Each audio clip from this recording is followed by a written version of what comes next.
What's up, y'all? Kofi Kingston here, and I would love to have a drink with Wrestling on the Rocks, depending on what that drink is, preferably non-alcoholic, you know? How's it going? I'm the Celtic Warrior, Sheamus. Soda. I would love to have a drink with Wrestling on the Rocks. Maple syrup. Fella.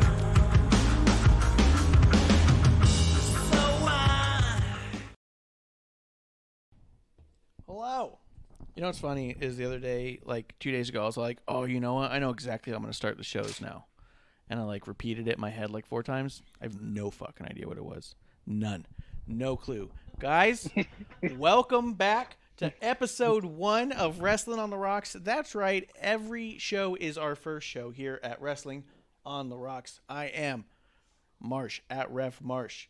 Kev is back. Kev, tell him who the hell you are. Again, I'm Kevlar on the Rocks with an X. Yeah. With an X. We are joined I still yet don't know again. where that yeah comes from, but I'm going with it. Do it. Yeah, hit it. Hit it every time. With us, as always, more regular than himself, Klump. Say hi to the people. Hi, people. How you doing?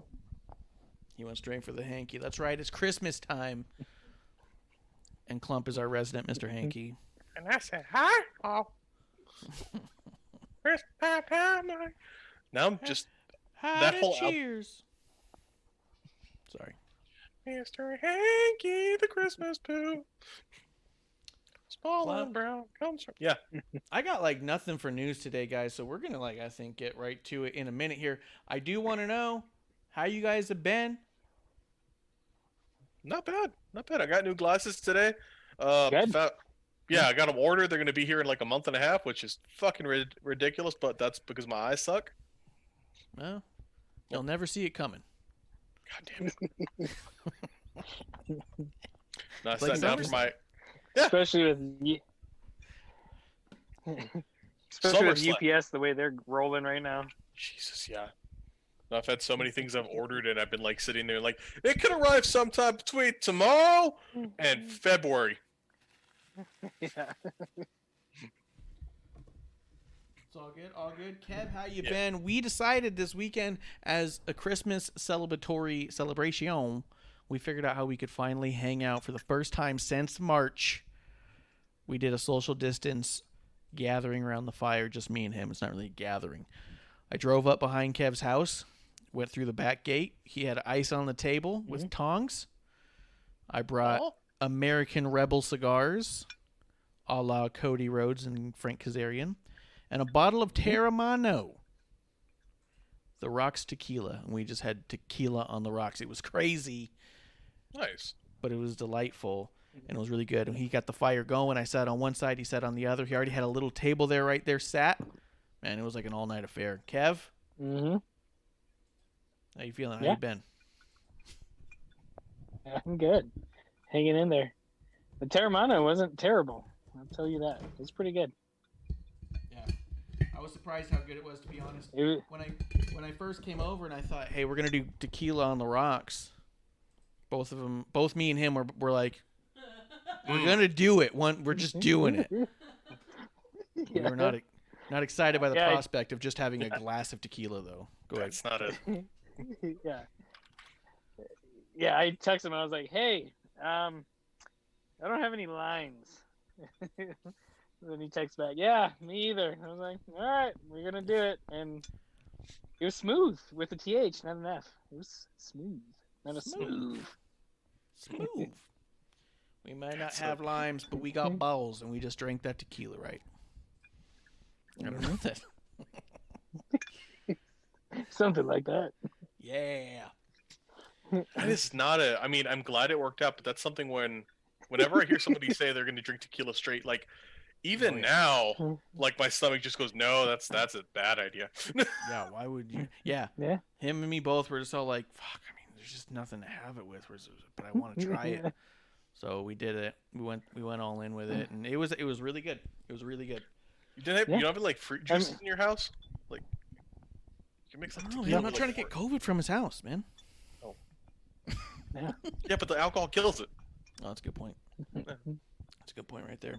But it was a good time. It was fun. It was nice. We can't hang and not have at least be wrestling sponsored, and that's why we brought American Rebels in Terramano, because thematic. Sponsored. We remain thematic. Sponsored, not sponsored. It's like very much like we're just telling them you're sponsoring us. Yes. Yes. Yes. I buy the bottle and then without us. Yeah.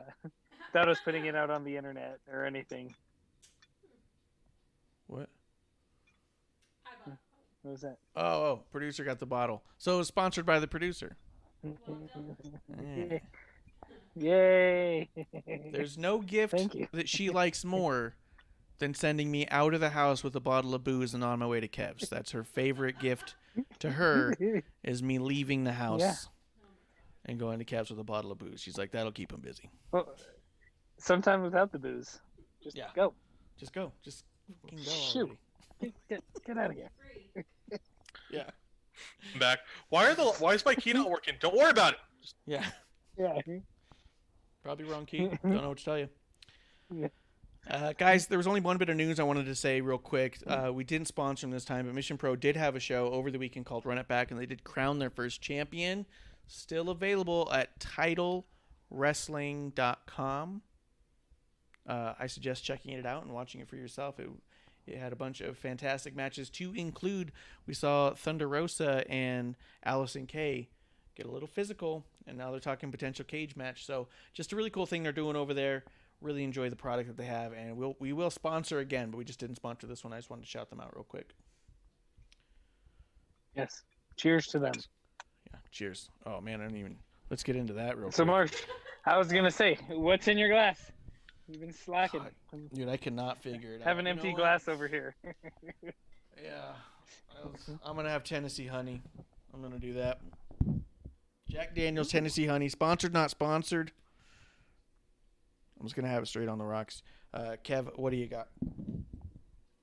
I'm just going with the OG Purple Crown. The original. Purple Crown. Purple Crown. Hey, don't stop. Keep going. I don't know the rest of this. I got lemonade iced tea from Starbucks. It's an Arnold Palmer. And then I have Pellegrino in a plastic bottle because they didn't have glass bottles. So I feel fancy, but not fancy. Fancy yet destructive. Yeah, like fancy, like a fake Rolex. Oh. He is starting a new business, ladies. Yeah, fake Rolexes. I'm gonna get you guys like two like the worst gold ones I can find, and it'll be like when Ric Flair retired and he's like, Shawn Michaels got me this, and you're like, cool. Yeah, it's like green on his skin underneath. And you're like, wait a second. The shit ticks. Yeah. All right. Well, cheers to Mission Pro. Cheers to good times with bad people. Something like that. Mm-hmm. Or vice versa. Ooh, there's a lot of honey up in that. No? Ooh. Also sponsored by me. Oh, yeah, producer. Bring in the heat. Guys, I think I'm ready to just get right into it. I don't have... The only other note I have written down, this is how you know it's going to be a good show. Ironics! No. No. Yes. That's me and Kev as a tag team, Klump. What do you think? The Ironics, spelled with 2 I's. Ew. Yeah, I love it. Guys, the show opened up. So you guys ready to get into SmackDown? You ready to talk about SmackDown? Let's do this. I'm happy to get into it. What else are we gonna do? I know.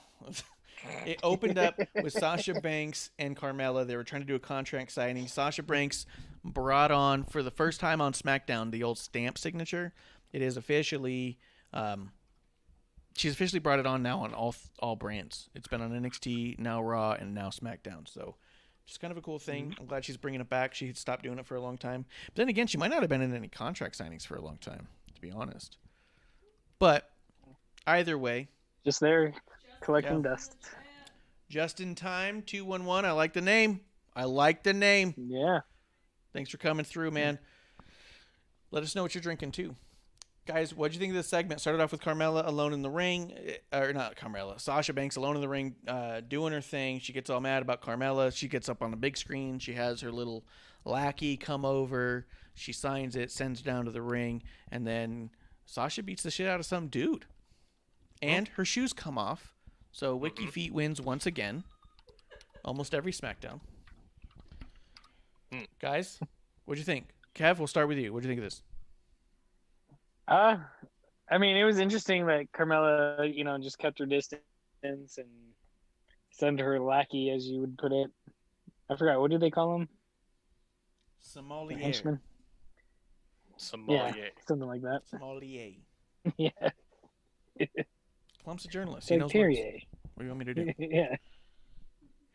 But, sends them down there with it. Here,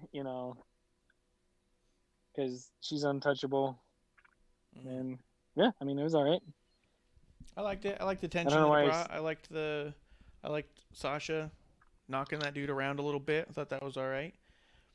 In the chat, Fabtina brought it up. Sasha looking a little bit diva with the bikini top. Producer did say on the way down the ring, it looks like Sasha may have taken Carmella's clothes. And I was like, what? And then I saw and I was like, oh, okay, I see what you mean. She's out clubbing. Klump? Yeah, I was all like, what happened? I was like, I step out of the room for 1 second, and Sasha just takes Carmella's clothes. I was like, what the fuck happened? I still hear the music. As soon as you said that, all I envisioned was like a puppy being fed that's like running into the wall because they're trying to get to their food. Yeah. I envision Marsh doing it. Klump, what'd you think of this whole segment? I liked it a lot. it.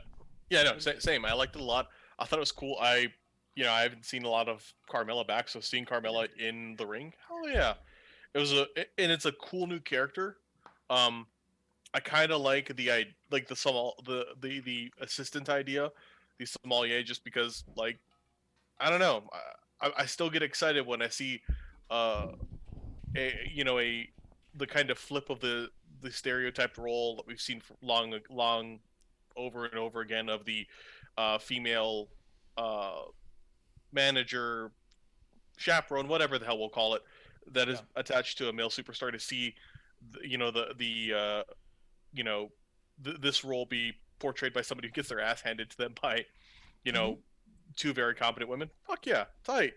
I thought it looked cool. I like the boss stamp, and I like that idea of let's just fight now. Fuck it, let's just do it now. Yeah, because it didn't feel like what we've seen so much with we've all complained about champions just challenging other people. This was that, yeah, but it just felt better,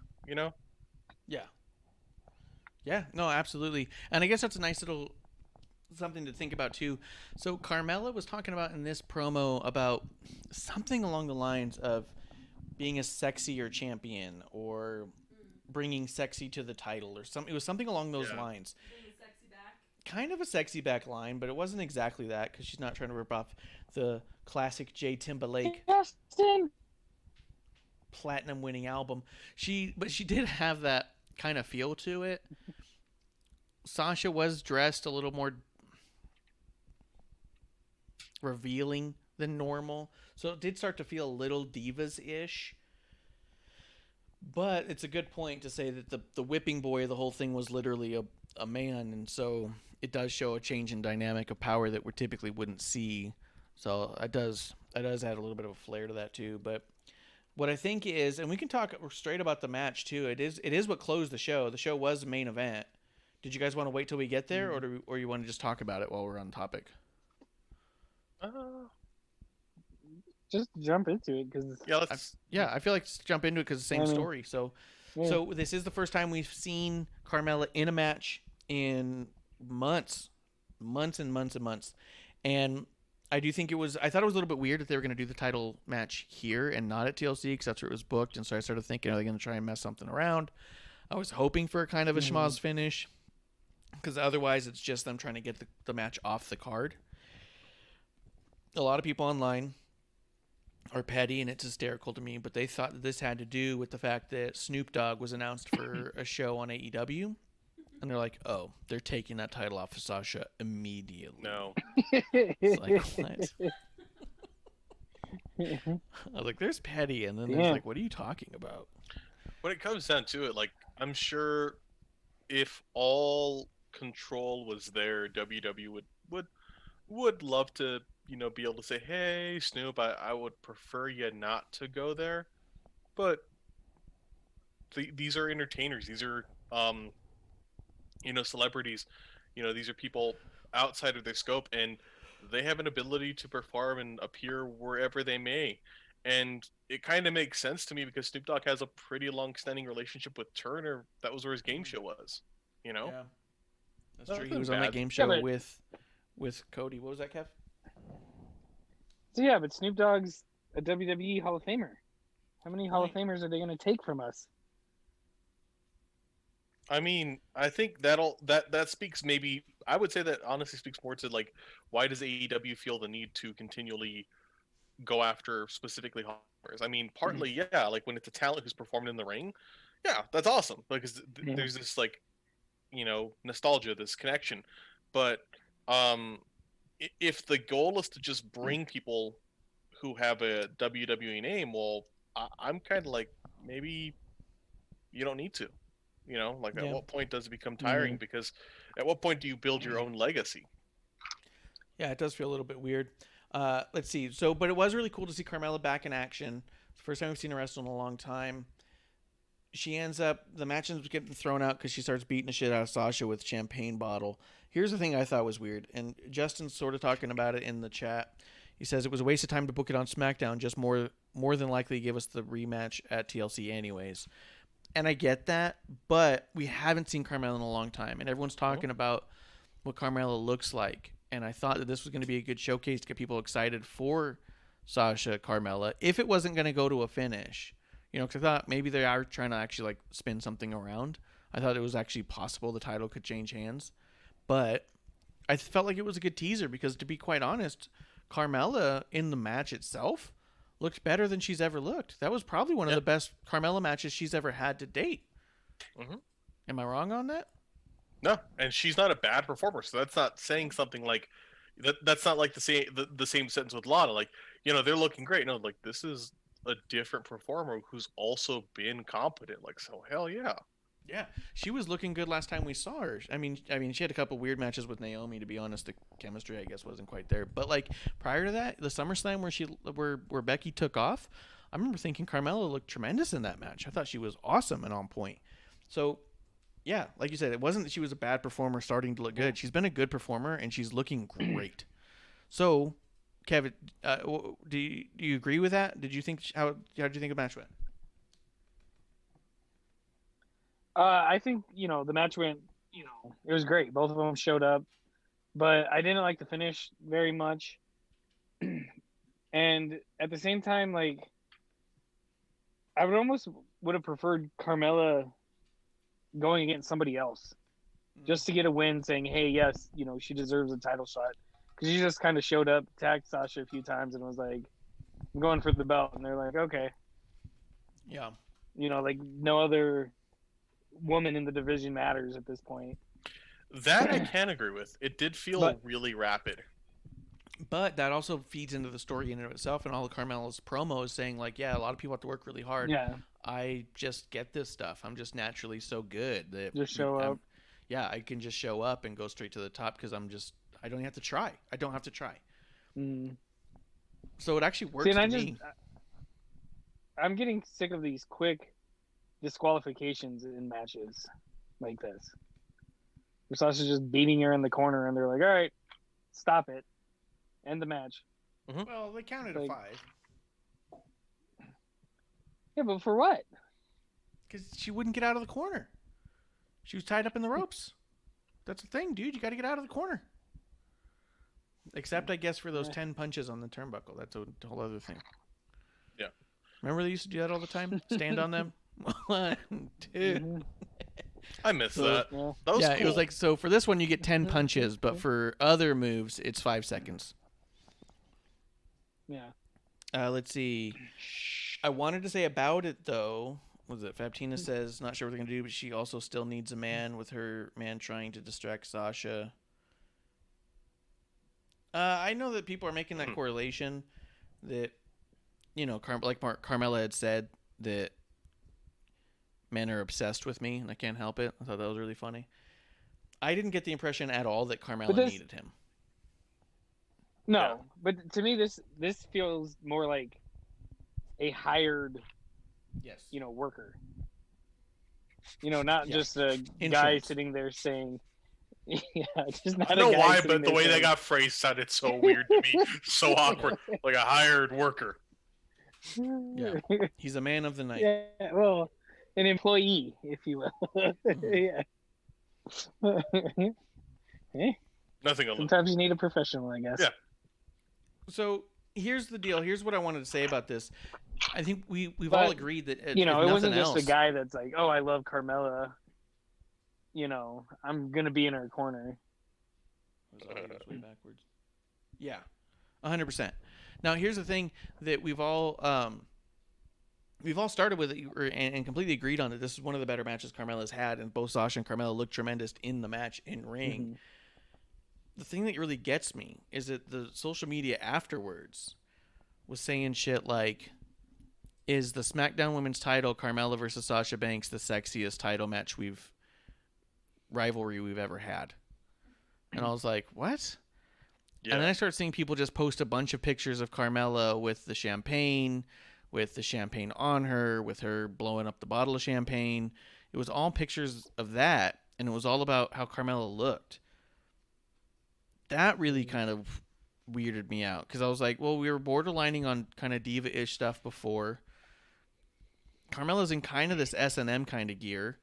She's talking about trying to bring things back to being sexy.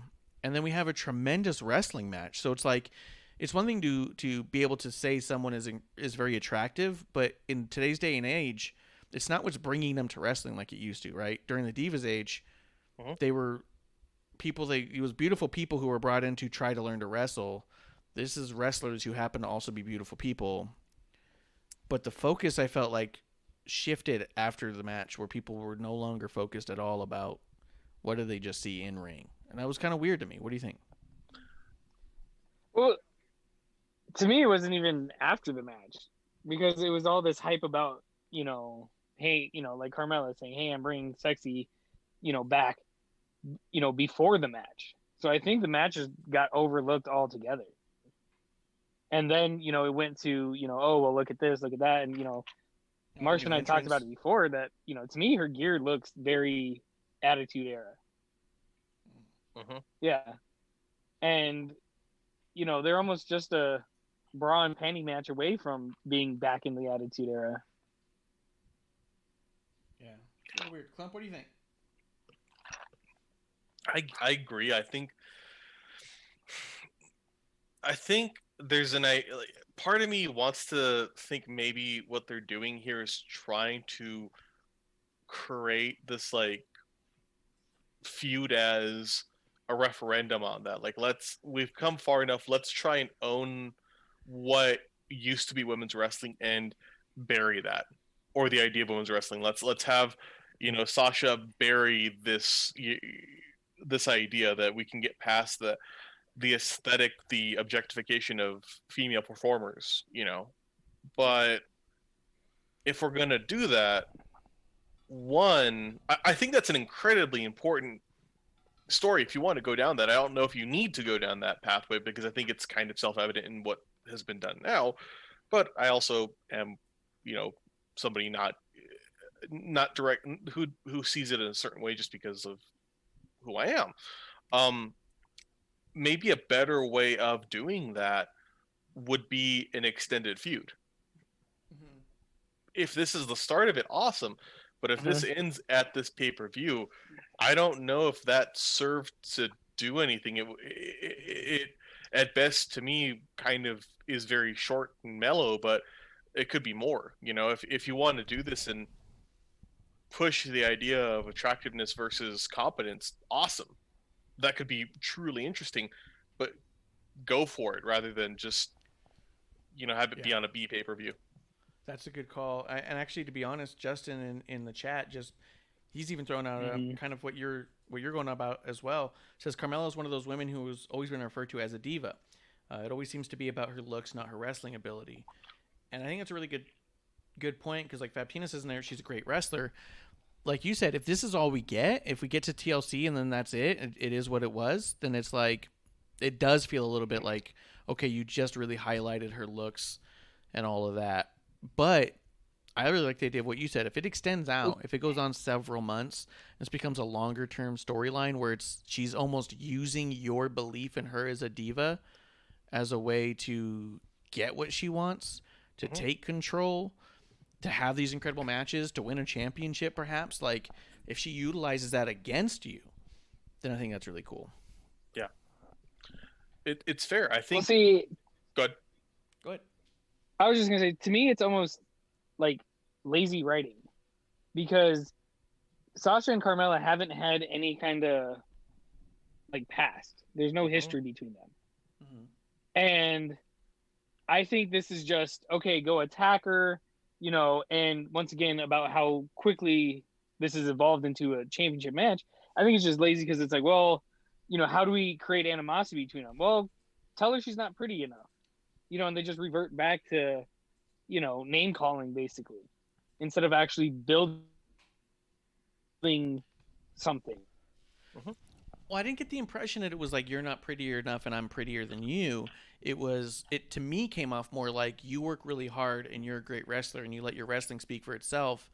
I am also better at you than wrestling, and I'm just generally sexy. You know what I mean? Like, it didn't feel like that she was undermining the I guess, quote, sex appeal of Sasha, but really highlighting her own, being like, I'm fabulous, as it were, right? Because they're trying to get away from the fabulous thing. I think they could have used fabulous either ways, but like, Untouchable. Yeah, I'm untouchable. This stuff comes so naturally to me. Yeah, but if you're Go ahead. Yeah, but if you're sitting there saying, hey, I'm bringing sexy back to the title or the title picture, that means there's not sexy in the title picture. Yes. Yeah, but why? It doesn't necessarily mean that you are unsexy. It's meaning that you aren't highlighting that to present the title, right? It's more about... I've got the impression it was about you're trying to champion this thing around like it's a wrestling thing. I want it to be I want to take that and then put glitter on it. Is like what it felt like to me. You know what I mean? It didn't feel like you're ugly. It felt like I'm very sexy. I think there's a difference there. It felt like, to me, it felt like two 7th grade girls bickering at each other. It is a little weird because they both come off pretty heelish in this. So yes, that is true too. I think they are coming off of, they're both kind of heels here because if you try and think of it that way, like Sasha, the character as the boss, it's not. I don't think it needs to be a face or a heel. I think it's a complex character. I like that. yeah. But I feel like in this role, the attack going at like the Carmella is such a heel. The attack that she's throwing out to Sasha, the way that she's throwing it back, it almost begs for the other party to be a face, because like when you're saying like I want to bring sexy back to the title, I get what you're throwing out, but I think you could also argue, it comes off kind of weird, and when the other participant is a person who's a complex character, it's like, I don't know who's supposed to be the heel and the face here. Because sure shit, I don't think, Carmella's supposed to be the face, but Sasha's not, Sasha's the Stone Cold, and that's good. Yeah. I mean, she's still obnoxious and stuff. More like The Rock. Yeah. Yeah. Probably more like The Rock in that regard, where it's all like, yeah, you're kind of being a dick, but people are kind of into it anyways. It's kind of weird. Yeah. Your arrogance Did have a thought on the presentation of any of that? No? Alright. Because we did mention the entrance before, too. That it was like a more sexy presentation where... It's weird. It's weird because it feels like a sexified presentation versus a, like, I mean, even Sasha comes out dancing in skimpy clothes and, like, she'll twerk a little bit and stuff. So it's also kind of like, what is going on here? It's like battle of the two different types of clubs. Mm-hmm. So it's a little weird. I don't know where to stand on it. But I didn't get the impression or the feeling that Carmella was calling Sasha ugly at any point. I didn't get that impression. But I do know what you mean by it's like, I don't know. It's like a passive aggressive, like, dig to me. That's the way I got it. Producers, what? I guess I don't really know where they're going with it. I don't want it to get rolled back where all the women are just now diva looking. Mm-hmm. Yeah. So I'd like to think we've come forward so much. So I just it feels like a I don't know, a fine line. It does, because I guess if you've come forward far enough, then you can use a character like that to get a point across because it's not expected or the norm anymore. So I guess you could utilize a character in that way, as in this isn't everybody. Where before you couldn't use this character because that was just everybody. So I guess I could see that, but it's still a little weird. Justin says in the chat, he said they pretty much divified a diva.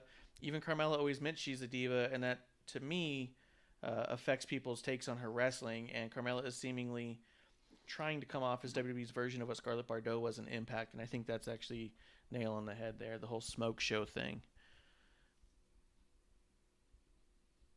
Yes. But I don't know. I think it's a little weird. I agree with you. I'm a little more excited about the concept of it with what you said, Klump, about like let it play out, because if this is the end, then yes, it's going to have a weird taste in our mouth. But if this goes on for a couple of months and it evolves into a whole other side or a very established character who's kind of that way to everybody, then it might be a lot easier to like get behind in some sense. Yeah. No, I exactly. Like I think there's a lot of potential here, but also to what producer said, I think the thing that has me cautious in this is there's a point when you get past something that you can parody it because it becomes so out of the norm where it was, like we look at when we make jokes about how smoking used to be so present, and there was cigarettes were literally recommended by medical establishments, 80 years ago. We're not anywhere near that. And I think that's kind of the caution here, is that is this parodying the idea of what divas used to be? Have we gotten that far? Or, and I think if you do that, you need to give it the breadth to be there. You need to give it room to breathe, this type of feud. It can't be something quick, because if it is, then it doesn't feel like it's important. And then also I guess it feels more like remnants and less like a parody. It's no longer, if it's too close to when all that stuff happened, it's a lot less like, oh, I'm kind of poking a little jab at the way things used to be, and more like, no, I'm still kind of never have changed from how things were just the other day. So I can see that too.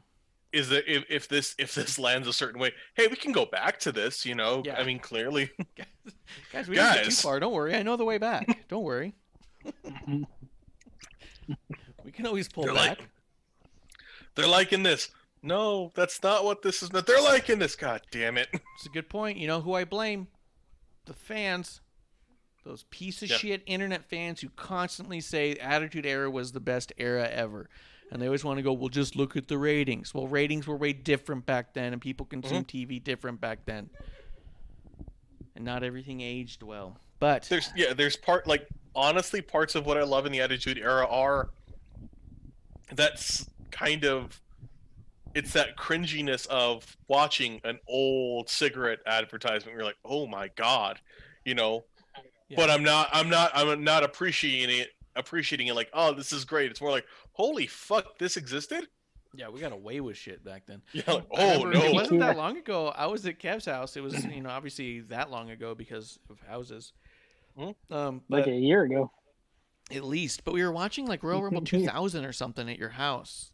And in the middle of that pay-per-view, they just brought out women in like bathrobes, and you're sitting there and you just tell one of your kids, hey, you got to go to your room for something. And it's like, what? And you're like, like, for what? Like, I don't know. Just go to your room. I'll call you out in a minute. Like, and we try to like fast forward through this. And as we're watching it, fast forward even, we're both like, oh my God, I can't believe this was a thing. This was just part of the show. Like, it felt like, it felt very circus in a sense. You know what I mean? Where it's all like, and now here comes the next people we're going to stare at. In like, 2000, like yeah.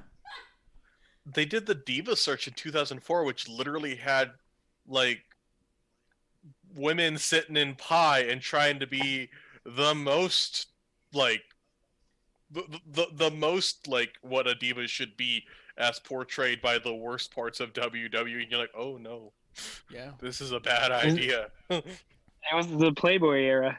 Yes. Yeah. Yeah.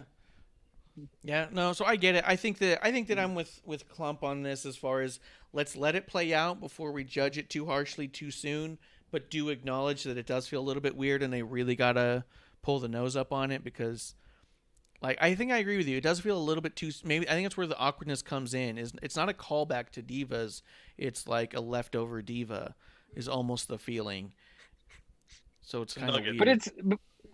But see, it's weird because when Carmella first came out, and we talked about this the other day, is I liked her in the pants and the crop top or whatever, the Jordans, and it was something, it was something different, and then for her to just come out in like you said, this S&M gear is just like, that's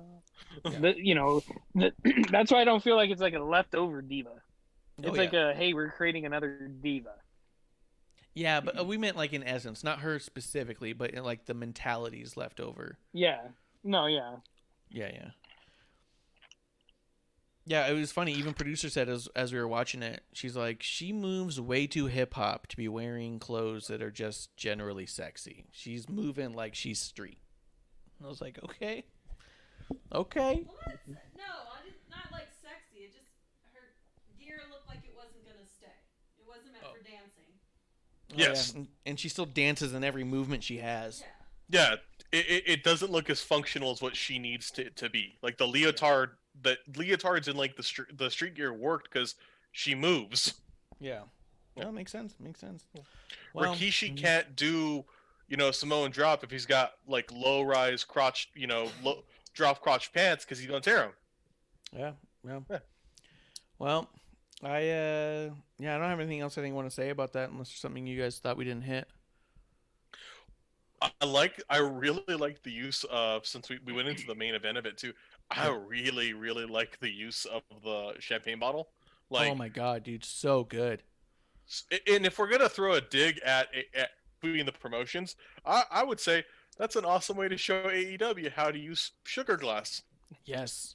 Because like I was like that fucking bomb, and I also liked hitting somebody in the like kidney area with it, because that to me like made me think like if they busted over someone's head, sure enough everyone's gonna think it's sugar glass, which still hurts. But if you bust it over someone's side, part of me thinks, oh shit, that might be real. Which, oh hell no, it's not, because you break bones and be bleeding and have internal bruising.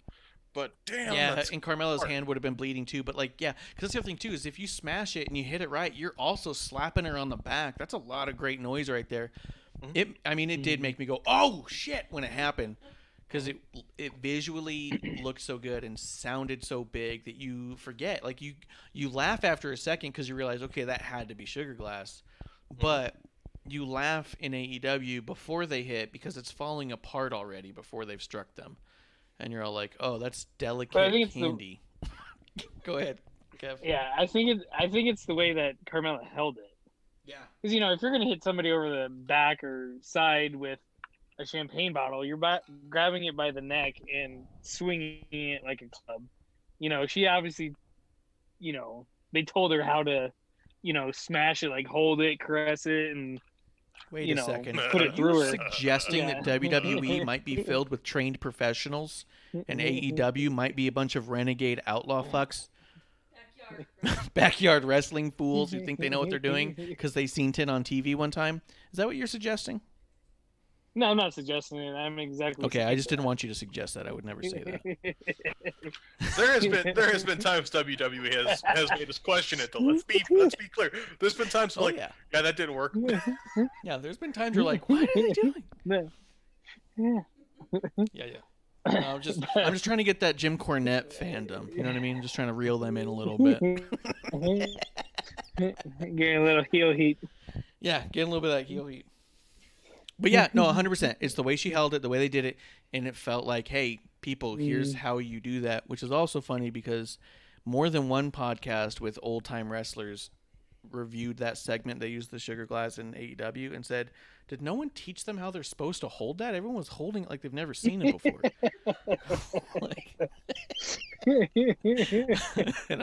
Every time I hear it, I just giggle. So that's why I thought it was funny the way you're all like, you pointed it out too. You're like, well, duh, the weight's in the bottom. Though to be fair, if she picked it up and it AEW'd itself out and just fell apart, I would be giggling for hours and I would immediately tell you defend this shit. Oh yeah. Like I would have texted you that I haven't seen it yet, but I sent something in the force that you're gonna have to defend, motherfucker. Oh yeah, it's coming. So since AEW and WWE are going toe to toe on this, is Sasha and Carmella gonna have a champagne match, like the mimosa match?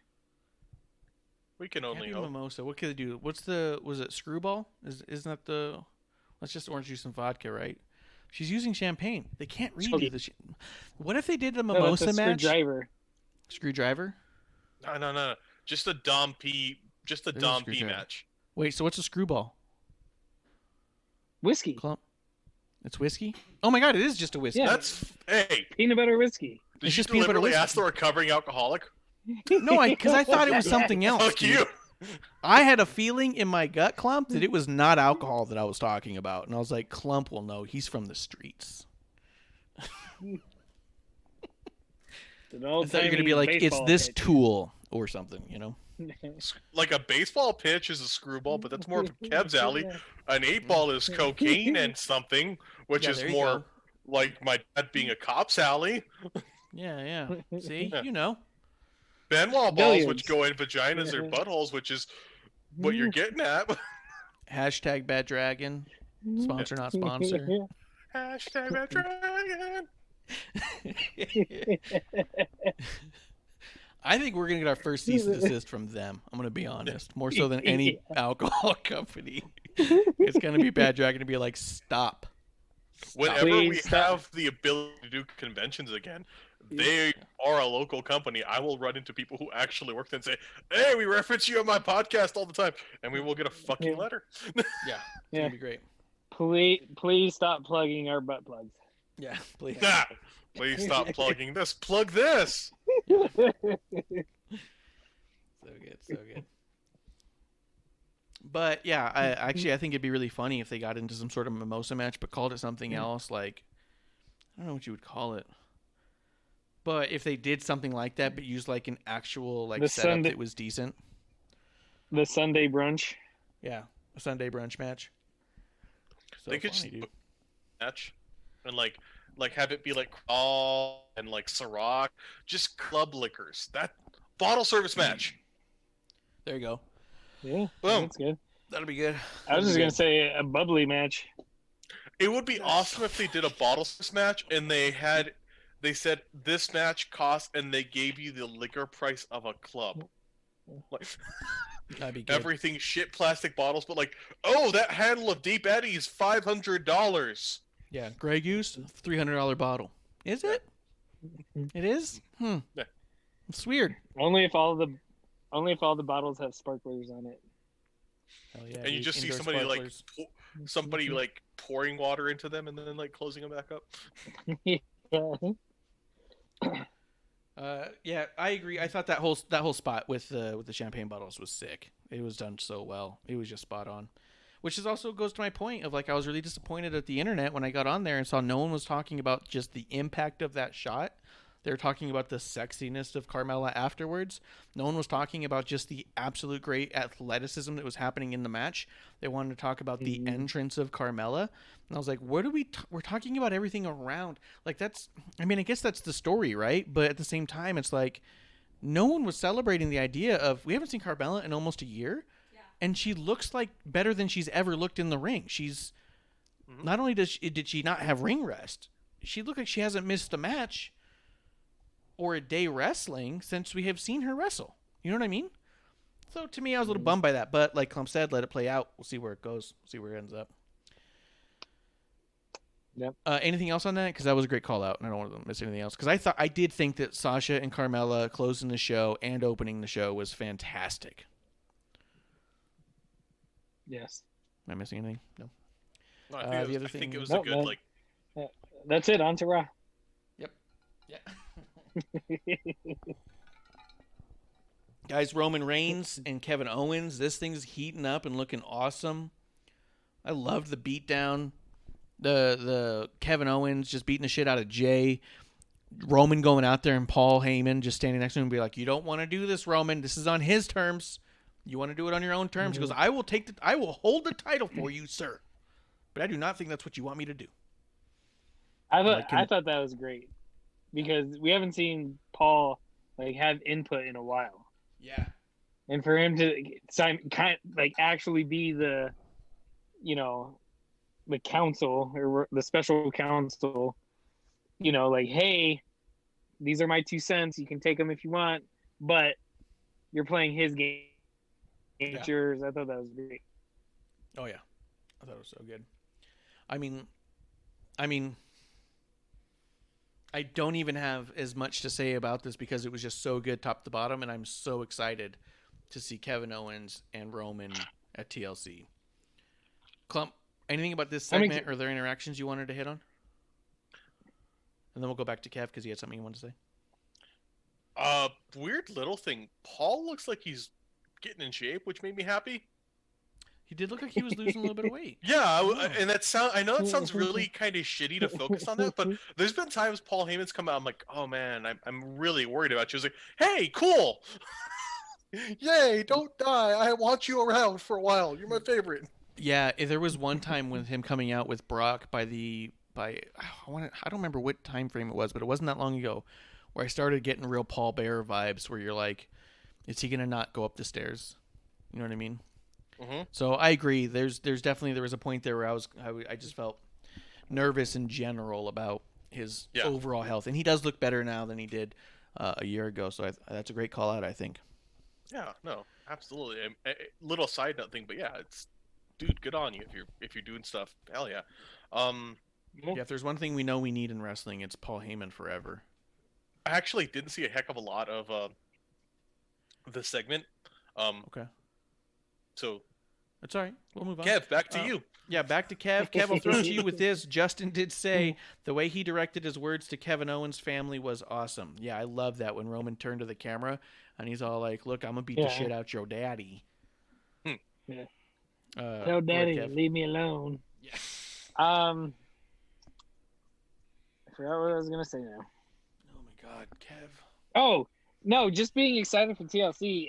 Like, I'm excited for the match. I think it's going to be great. But, like we talked on, I think, the last show, it just sucks because we know Kevin Owens is just going to be a stepping stone in the Roman storyline.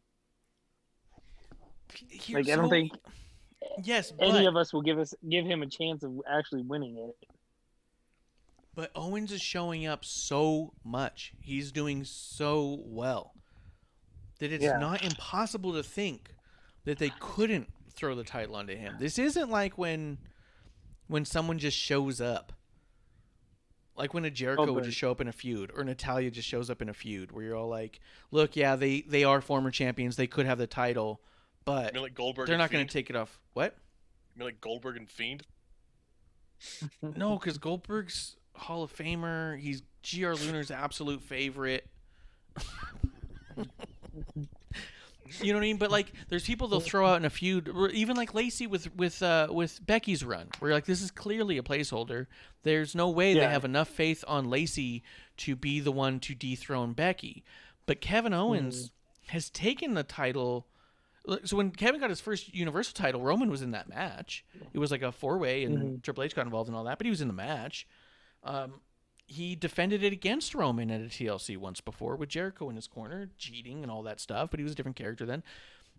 And Kevin's better now than he was then. And I would even say the same thing if we just take a peek over at Raw.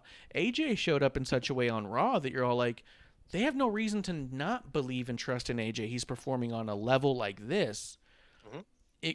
It's not impossible to think they could take a swerve or make a turn or a surprise and give the title to either one of those guys, AJ or Kevin Owens, because of how good they are. You know the story can get back to a point where the other person's the champion, or maybe they even move past the championship. Everyone in that world title picture right now is performing on such a high level that I don't know that it's as easy to say there's just no fucking way they're going to win it.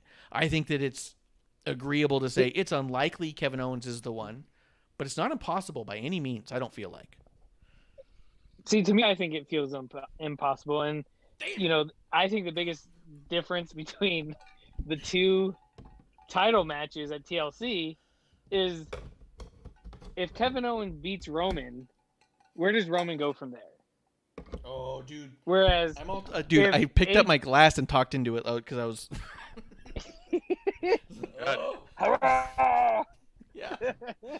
Dude, you get Roman leveling up because Roman gets furious if he's not head of the table. Okay, maybe. But that's speculation. Whereas over on Raw, if AJ wins the title, Drew becomes a tag team partner with Sheamus. Yeah. They already have that on the table. Yeah. Yeah, but what happens is if you get a Kevin Owens win, you have Roman hunting him down like Liam Neeson. You know what I mean? Like, if Roman does lose it, he will fucking lose it. Because that he's shown in the story so far that he thinks that him being the champion is what makes all of WWE go round. And if Kevin Owens takes that from him, are you fucking out of your mind, Kevin? You can't hold up this company like I can. You get another match or two out of him, and you have Roman gunning for him, saying, no one holds up this company like me, and it's irresponsible for me not to beat you down into submission. You know what I mean? I'm just saying it's not impossible. Maybe.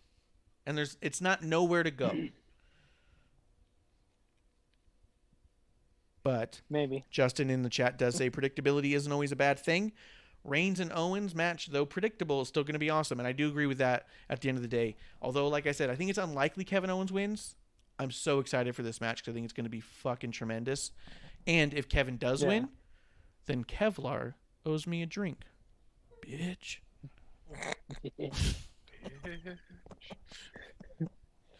Is that a loss for me? Hot dog? Hot dogs? Yeah, so we got hot dogs in the mail today, and now I've been screaming about hot dogs all day. It's been good. Chicago. Wait, how do you get hot dogs in the mail? Dude, you don't get hot dogs in the mail. No. We got hot dogs from Chicago in the mail. Are they those like super bright, like nuclear pink ones? Yes. No, legit. Yes. Oh, those are like the hot links. Yeah. $5 hot dog. Yeah. Love those. All right. Well, I hate you guys. Best thing to come out of Chicago. I would love. Yeah, the best thing. I would find it funny, like with them. There's a lot of packages being shipped that are in extreme cold right now. If you got these are hot dogs. It had dry ice, but that is neither here nor there. Klump. The hot dogs were delivered safe and sound. $5 hot dogs right here. Let me give you your coronavirus vaccine, and they pull it off. Chicago hot dog. Oh, dude, I'd have so many vaccines if they put it in a hot dog. But guys, is there anything else about Roman and Owens you wanted to hit on? No, we got derailed by hot dogs. I think that closes it. Yeah, I that's think not a that good closes sign. it, man. Let's move on to the other hot dogs. Let's see, Dolph Ziggler, Montez Ford, hot dog in it. That was all right. I don't have anything to say about that. Did you? It was an okay match. Just It was a good match. blue cups finally. The blue cups coming out of the Remember- shooter. I knew you'd be excited because they brought out the blue cups I for know. Survivor Series, but it was still shooting red cups, and I was like, Kev's not gonna like Yeah. that. He's not gonna. He's gonna. I didn't He's gonna like say that. they were so close. He's not gonna like it. What was that? Yeah, I didn't like it. I saw the blue cup. I was like, all right, there you go. You got it. Finally, you listened to us, and then out shot red cups. I was like, you idiots. Yeah. Damn it. But I think what happened was WWE ordered too many red Solo cups from Costco, and they were like, all right, we got to just use them up. We got one last shot in here. Just use them. Go. Before we Well, switch to the blue. yeah, I Because wonder how that machine Survivor works. Series would have been the perfect place. Oh, it would have been the place. Yeah. Now it's just another thing they did. Yeah. Yeah. So I saw blue cups, and I was like, you missed it. Yeah, I did like Dolph Ziggler getting the win here, though. I do like that there's a storyline going on with Ziggler and Rude. Oh, they started calling themselves the Aces, guys.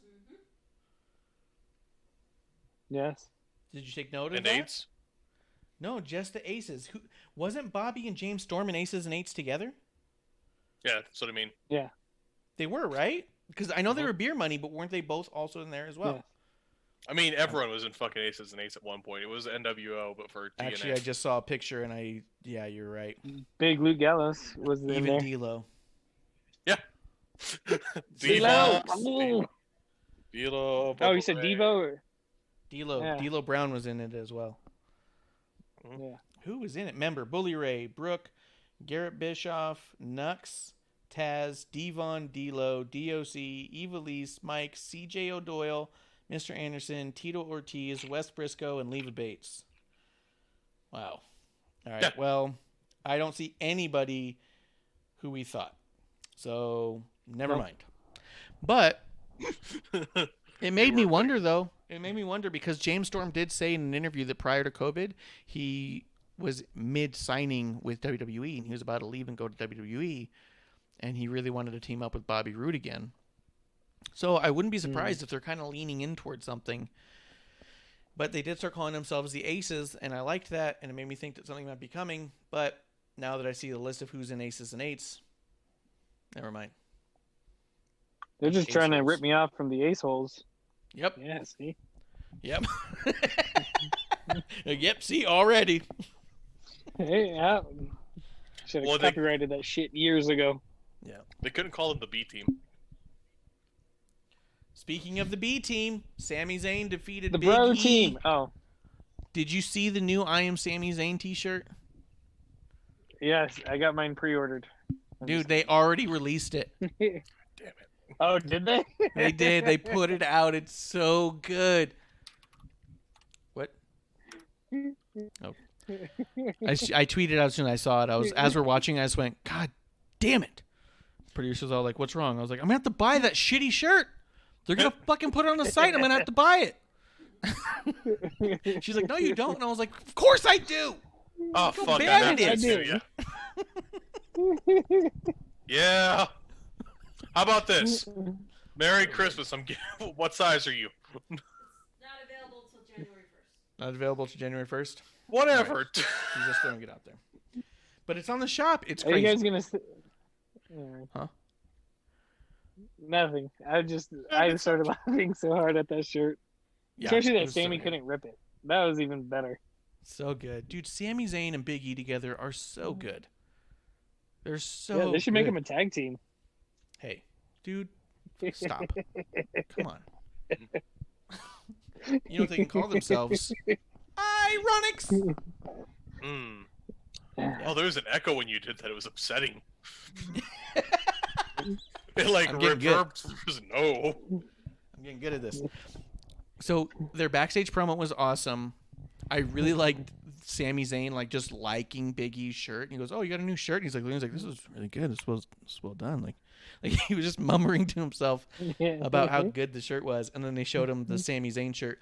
They also released another one that's Sami Zayn that just says "I am the Intercontinental Champion," and it's black with just white font. And I know somebody was saying that they thought that was like the worst design, and I was like, first off, this is almost identical to Austin 316 in design work. Secondly, I love the idea of Sami Zayn coming out in just a plain black shirt that just in white letters just says, "I am the Intercontinental Champion." That screams hilarious. It screams hilarious to me. Like, I just think that the way Sammy will utilize a shirt like that is going to be great. I got an idea for you. Yeah. I hate you guys. I hate you guys so bad. It reminds me of all the generic stuff. Remember how they used to have like white cans that just said beans on it? Yeah. Or like a shirt that just says college. I think it would have been better if Sammy. Sport. But I think it would have been better if Sammy had that shirt when he brought back the IC Championship. When who was it? Jeff Hardy had it. That'd have been a good time to have that. That would have been a better time for that shirt. Yeah, No, I'm the Intercontinental Champion. It says it on my shirt. Yeah, pointing at it and shit. Yeah. I'd love if like Sammy's shirts like literally like they bust in somewhere and it's him with like iron-ons. Like, I got orders. Yeah. Hold on. I didn't think it was gonna do so well. Damn it. What did you guys think though of the match itself? I thought this match was so good. Sammy just starting to run away from Big E and getting that 10 count the way that he got it. I'm telling you guys, I know. So TW Takes is a podcast that listens to us, and I've been checking out him and we have podcasts that listen to us? Yeah, we've been shouted out. Oh. They're out of New York. Thank you. That's why the guy says catches an ass whooping, and I asked him, and he's from New York. So not trying to catch an ass whooping They myself. shouted us out as in, don't listen to these guys. Yeah, a lot of times it's. That's what he shouted at us. But here's the deal: they had tweeted out from the show that they hated this 10 count thing with Sami Zayn, and they said it makes him look like a weasel, it makes him look like a coward. Knowing he's so good in the ring, they just feel disappointed they didn't get to see him perform on that level. I feel like they're getting worked. Because I feel like that's the 100%. Whole fucking point. Yeah. Well, see, and that should be a Sammy shirt. 10 is more than 3. Yes. And like, I can't wait for the 5-10 match. You either win by 5 count pinfall or 10 count out. Yeah. That'd be no great. 3 match. Yeah. But I think we're actually going to get there, guys. The way this one went, I think we're going to get there. What do you guys think? Klump, do you think we're going to get to a 10-5 match? Yeah, something like that. I mean, I want the feud to continue because I like this. They work so fucking well together. 10-5 would be awesome. I mean, they're probably going to go basic and it'll be like it's going to be a no count out fucking match. But, you know. Unless they do the opposite. The only way to win is by count out. So you're just going to run away? Well, no, because you have to be in the ring. So then you would just have them constantly battling on the outside, and the ref keeps getting to like 8 or 9, and someone jumps in. They dive in. Fuck. Yeah. Yeah. Okay. I would like that. First time. You know how many times WWE likes to say first time ever? It's a first time ever a count out's going to decide the championship. Mm-hmm. Okay, I support that wholeheartedly.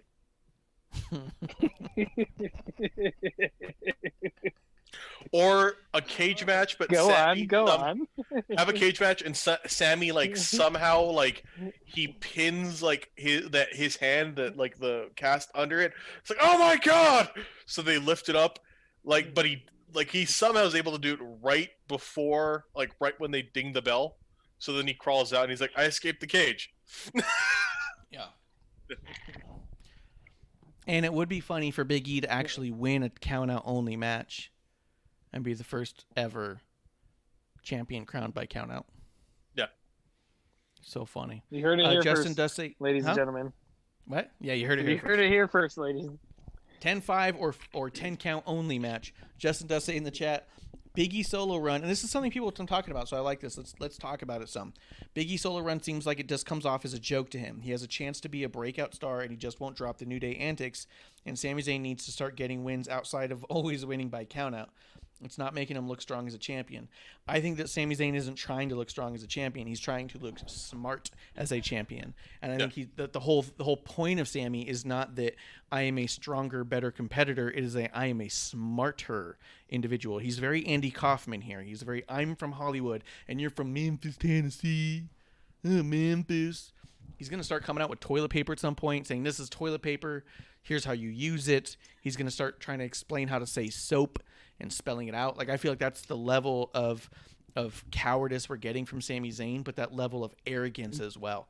I'm so smart. It's gonna be Canada versus USA again. Yes, I'm from Canada. I'm from you Canada. Idiots from America don't know what you're doing. You're from America. America. What do you think, though, about... Because that's how I feel about the Sami stuff. Unless you have something else to say about it.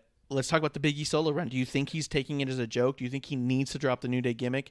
I like the stuff we've seen on Talking Smack. Did you guys both saw the Paul Heyman thing, right? Yes. Yeah. I like the new music. I like the new entrance. I don't think he's separating himself. Like, I don't think he needs... Well, one, he can be multiple things, and I think him being connected to the New Day is important because that shows you don't have to separate. But he's also defined himself. If we just pigeonhole him in and say he's just part of the New Day, no, he's doing a lot separate.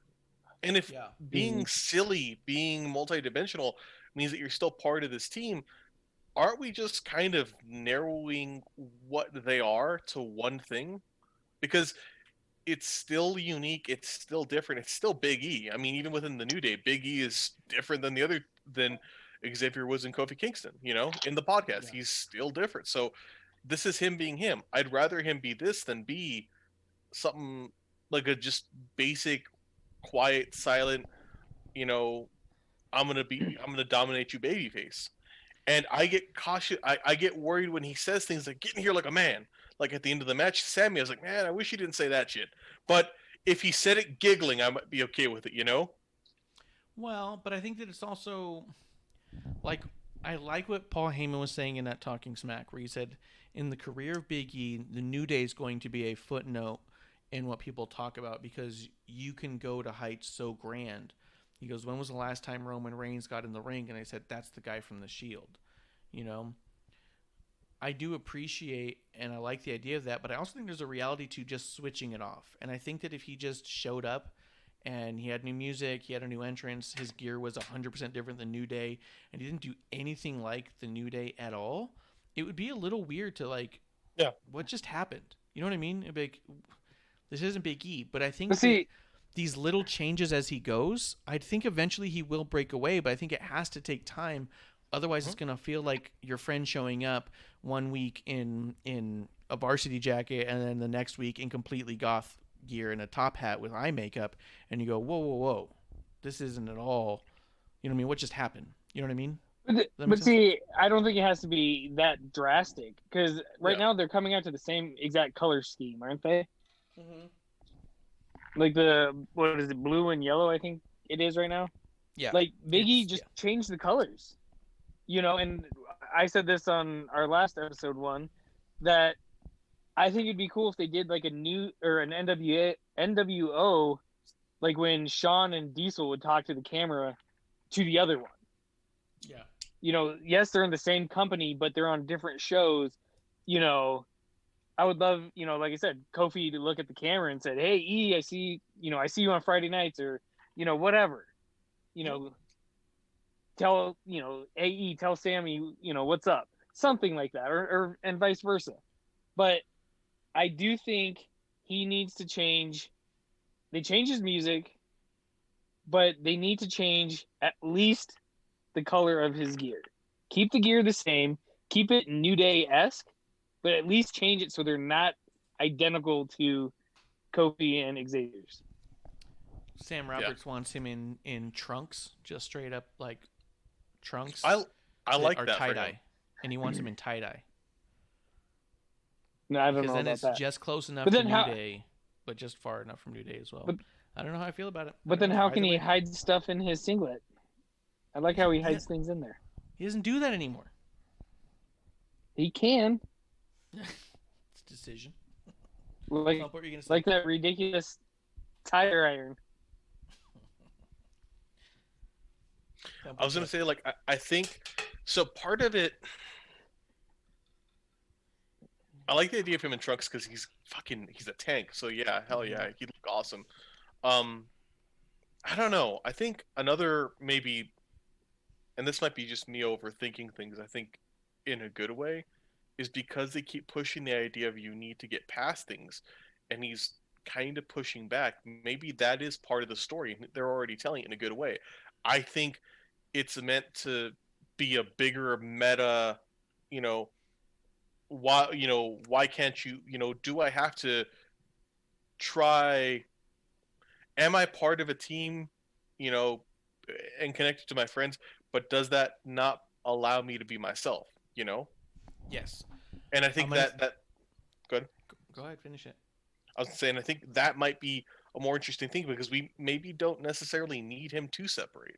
Right. I think that could be fascinating. Exactly, but I also think that you hit the nail on the head saying I think that the story might be a little bit more meta, and we might be seeing it inside of there. I try not to shout out too much of Sam Roberts' stuff on here because we definitely do have differing opinions on a number of things. Sam Roberts One counter. thing that, yeah. Two. But something he brought up he did an interview with Chris Van Vliet, which was pretty good, so check it out. He mentioned that the new kayfabe is that there is no kayfabe, but that's the kayfabe. That if a wrestler tells you, oh yeah, kayfabe is dead, they're about to kayfabe your ass. And so the idea that all these conversations are happening with Big E, with Miz, and with Paul Heyman, and it's so real because this is how people are talking, and it's there is no kayfabe, and the fact that Big E is responding the way that he is, as though it's a different thing, that therein lies your kayfabe. And I agree with you 100% that I think that therein lies the story. That the story is that they know that this is the narrative. Let's let it play out instead of just making the decision. So if they said, yeah, we do want to break him away from New Day, we want him to not come out with their music and come out with a different entrance, and we don't want him to wear the same gear, we want him to be his own thing, we want him away from New Day, why would they just, boom, hey, go roll out there and be 100% different, or turn it into this multi-month conversation where everyone is talking about Big E should do this or shouldn't do this, and oh, did you notice this, and oh, look at what Paul Heyman said to him here. They're really feeding into this like it's real. And I think I think it falls in line with what both Klump and Sam Roberts have both said. Yeah. But also when it comes to his gear and he needs to come out in trunks, Big E's always come out in that singlet. Like even when he was solo beforehand. I don't think he did in NXT, but I don't care so much about the trunks. I don't know about NXT. I think I'm fine either I was just way talking. Yeah. But I think that's him, his individuality. Oh yeah. Within those just trunks, or singlet. I'm not saying he has to change his gear, but like you said, if he changed even the color scheme, that's a decision. And I think that the way they're breaking it down this way and making it this month-long conversation, fantastic. They got people talking about Big E forever. Like I see that as a positive, as a win. Klump, what do you think? I agree with that. Yeah. All right. I want to see it go. I honestly, I'm excited because I just like Big E. So seeing more of it, let's see where it goes.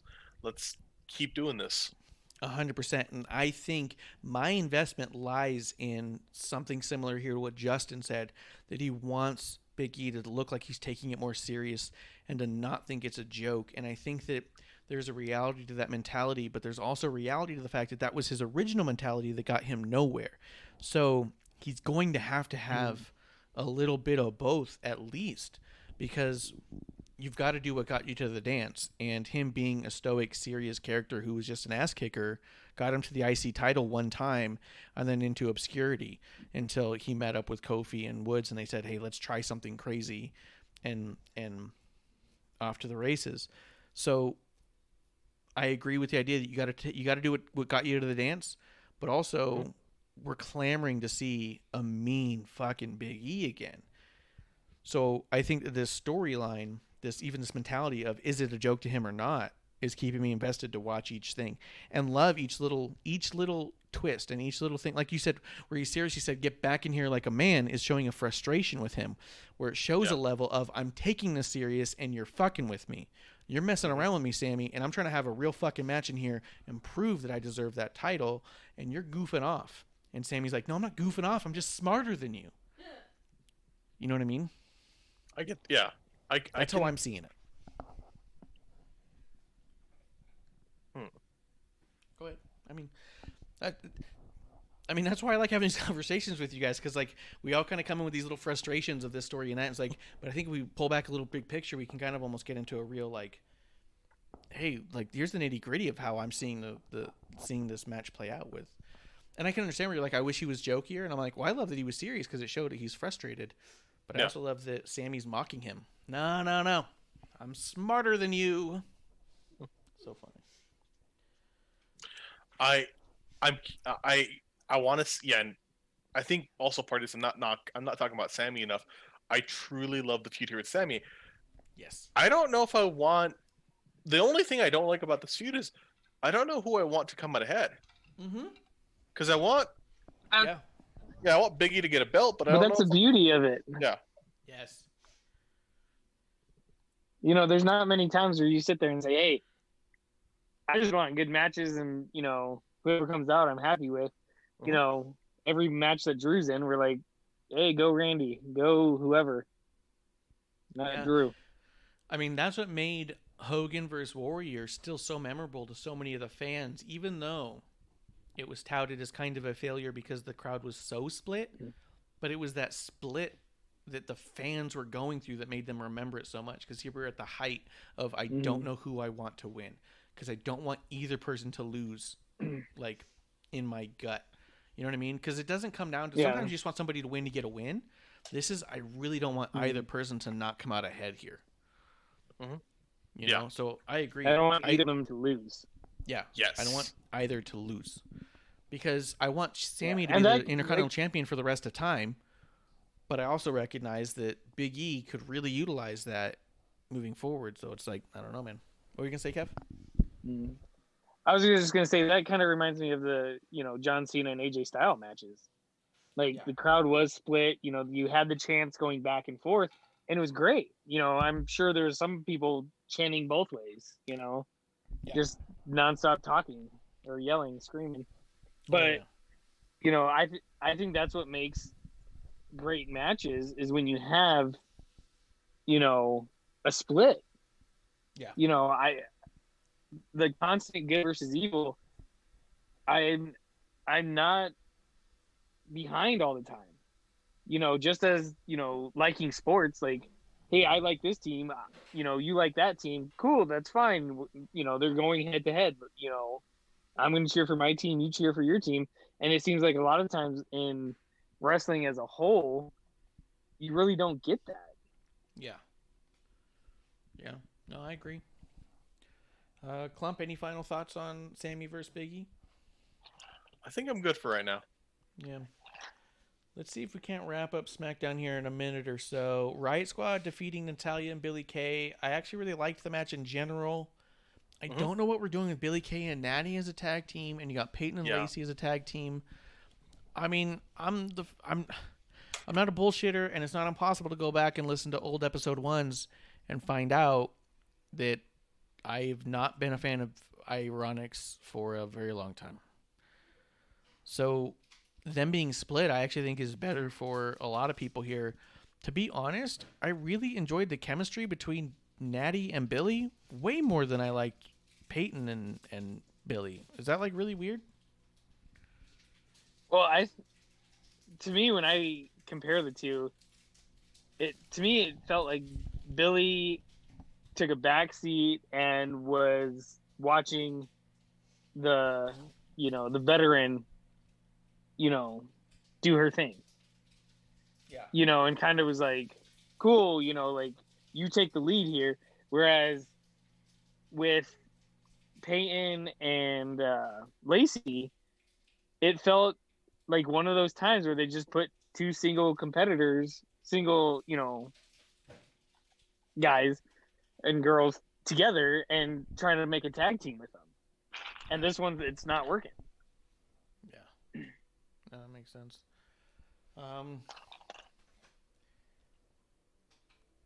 I do like the Right Squad getting the win. I don't know. I think they need it. Natty Billy. But I also don't know I don't know that I want that to go anywhere either. But I'm also torn because I really want Natty to get a tag title at some point because I know it means a lot to her. But I don't know who I see her being paired with that makes a lot of sense because we can't just keep falling back on Beth Phoenix, Yeah. I don't really have much else to say about this other than I actually enjoyed the chemistry with Natty and Billy, and I'm glad that Riot Squad got the win. Klump, anything else you want to say about the match? I am, honestly, I'm happy with Billy and Natty here because I know Peyton. I think Peyton is doing great by themselves. I think Billy could do good by themselves, but they need more time. They need more connections and showing them with other people. It's like, oh fuck, they're diverse, and I want that. We need to see that. So I'm pumped. But I don't know. I don't know. I can't. I think it was an okay, just everything. I can't think of anything I particularly love about this, but that I particularly like. I'm like super mad about. I'm glad that they. Yeah, it's a good thing. That's what I felt like too. Just overall, this is good. This is good stuff. Let's see where it goes. Anything that we missed on that, Kev, before we talk about the next? No, I think we're good. Otis and Chad Gable as a team. I'm kind of digging this chemistry with Chad coaching Otis, Otis being confused by Chad being all like, yes, that failure, you failed the test, and that is perfect because this is how we learn. And it's like, what? Like, I actually wonder if they're going to be on some huge losing streak for a while, and Chad's just literally happy about it. Yeah. I kind of like the idea of that. Klump, what do you think? Yeah, I'm okay with that too. Like 6 years later, there's like still the final test is coming. I'm okay with this because Otis has personality and an interesting dynamic in the ring. Chad Gable in a silly spot could bring him out because I don't know. I've always compared Chad Gable to like Lance Storm. Yeah, he's always been around someone else. Yes, he needs more, and I think this could work for him. I'm like, okay, don't drop it. Gable needs someone to feed off a lot like Lance did, because Lance had that hysterical spot with Gold Dust where he painted his face and everything. Yes, that was amazing. But it was like half the joke was that like the guy doesn't have a big personality, so for him to be like trying to find himself was so funny. But I do think that Chad like is better with somebody else. Kev, what do you think about Otis and Chad together? I think it's interesting. It's weird that, once again, they break up Otis and Heavy Machinery. And, obviously Chad with American Alpha. But, with their promos and stuff like that, they had great chemistry. It worked. I'm just a little confused about how much they're leaning on Gable, being an Olympic athlete beforehand, because Otis was a prospect. He was really close. Yeah, he was really close to making an Olympic team himself. He didn't, but I'm surprised they didn't reference that. Like, hey, if you were with me from the beginning, you would have made the Olympics. Yeah. You would have been there with me. So it's weird how they, a lot of times they reference one guy's background, but not the others. And with these two, they have very similar backgrounds. Yeah, that's true. Maybe that's part of the reason why they're clicking. Yeah. But I don't know. I like it. Another weird pairing though. King Corbin is now with his security team, the Knights of the Lone Wolf. We have two members of the Forgotten Sons together. I'm digging this. I don't know what we're doing with it exactly, but I'm really interested. And we've been saying it for a while. We wanted Corbin to be in charge of a faction of some kind. Mm-hmm. Apart from I'm that, I glad just they thought it gave was a him a good promo. name. Oh yeah. I'm glad they gave him a name, and last week I said, they should be the Knights. They should have, something Knight related. And I even said Knight Biker Club, and Yeah. they're pretty much there. Yeah, you got like just close enough to be way off. Yeah. Hey, that's better than most wrestling reporters. That's actually way better than most wrestling reporters. Yeah. I like it. I'm excited for it. I just want to see where it goes. But yeah, that's just kind of how I felt about it. Mm-hmm. I missing anything on that? It's just. So I think we ended up talking about SmackDown for so long because it's just such a good show, top to bottom. We're all excited about all of it. So it's kind of funny that way. Because then when we get to Raw, we're like, I don't really want to talk about that. I don't want to talk about that. That's kind of. It's because SmackDown's the longer show. Oh yeah, that's right.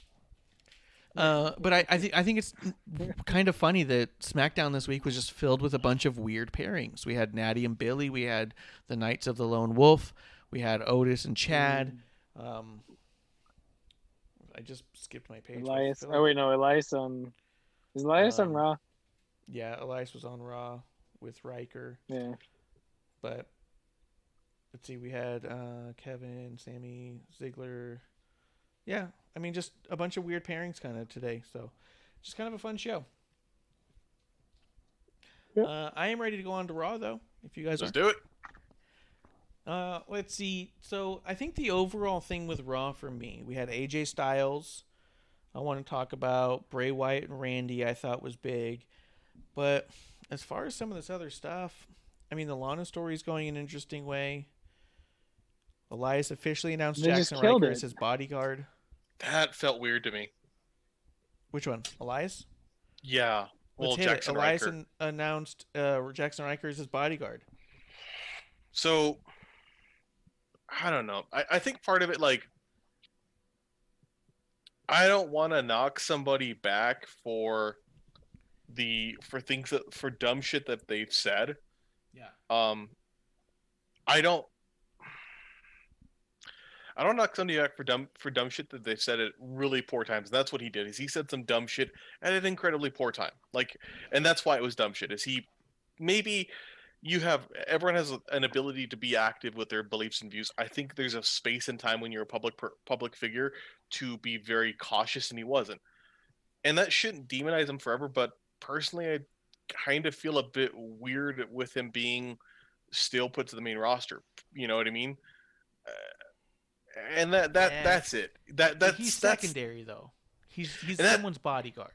And that is fair. I did think about that as I had to think about it because, transparently, I don't agree with his views. Just for everyone there. And I'm not going to go further than that because ultimately we kind of ourselves are public figures here.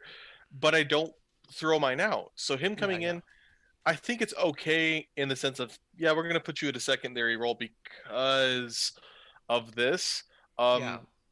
And more than anything, if I had to think of anything to be positive about, it gives more time to Elias, and he needs it. I think Elias has been kind of kicked in the ass for a while. He stalled. And I do think that, I mean, how long do you put someone in timeout for in general? And I do think that bleeding him out as a secondary figure to Elias is probably a good way to do that. I don't know if it's right or wrong or anything like that, but it's probably good. Let's start getting the audience used to you again. Let's have you not in the same setting you were in before. Keep you off Twitter. Yeah, keep you off Twitter. But, let's give you a different presentation, a different grouping, a different surrounding, and make you kind of a secondary figure so people get used to you again. They get over the initial rattling that the internet world will do, and then we'll move on and get back on track. Like, that's kind of what it feels like. And like you said, I don't have an issue with it necessarily. I agree with you where it's like, okay, you really put your foot in the mouth at a really bad time. You're going to get a lot of heat for that. But I also think the internet wrestling community is like, probably 10% of the viewership. If you look at just engagement numbers, it's not Yes. as loud as they think they are. Uh-huh. Kev, what do you think about Riker surface level, or deeper if you want, being Elias's bodyguard?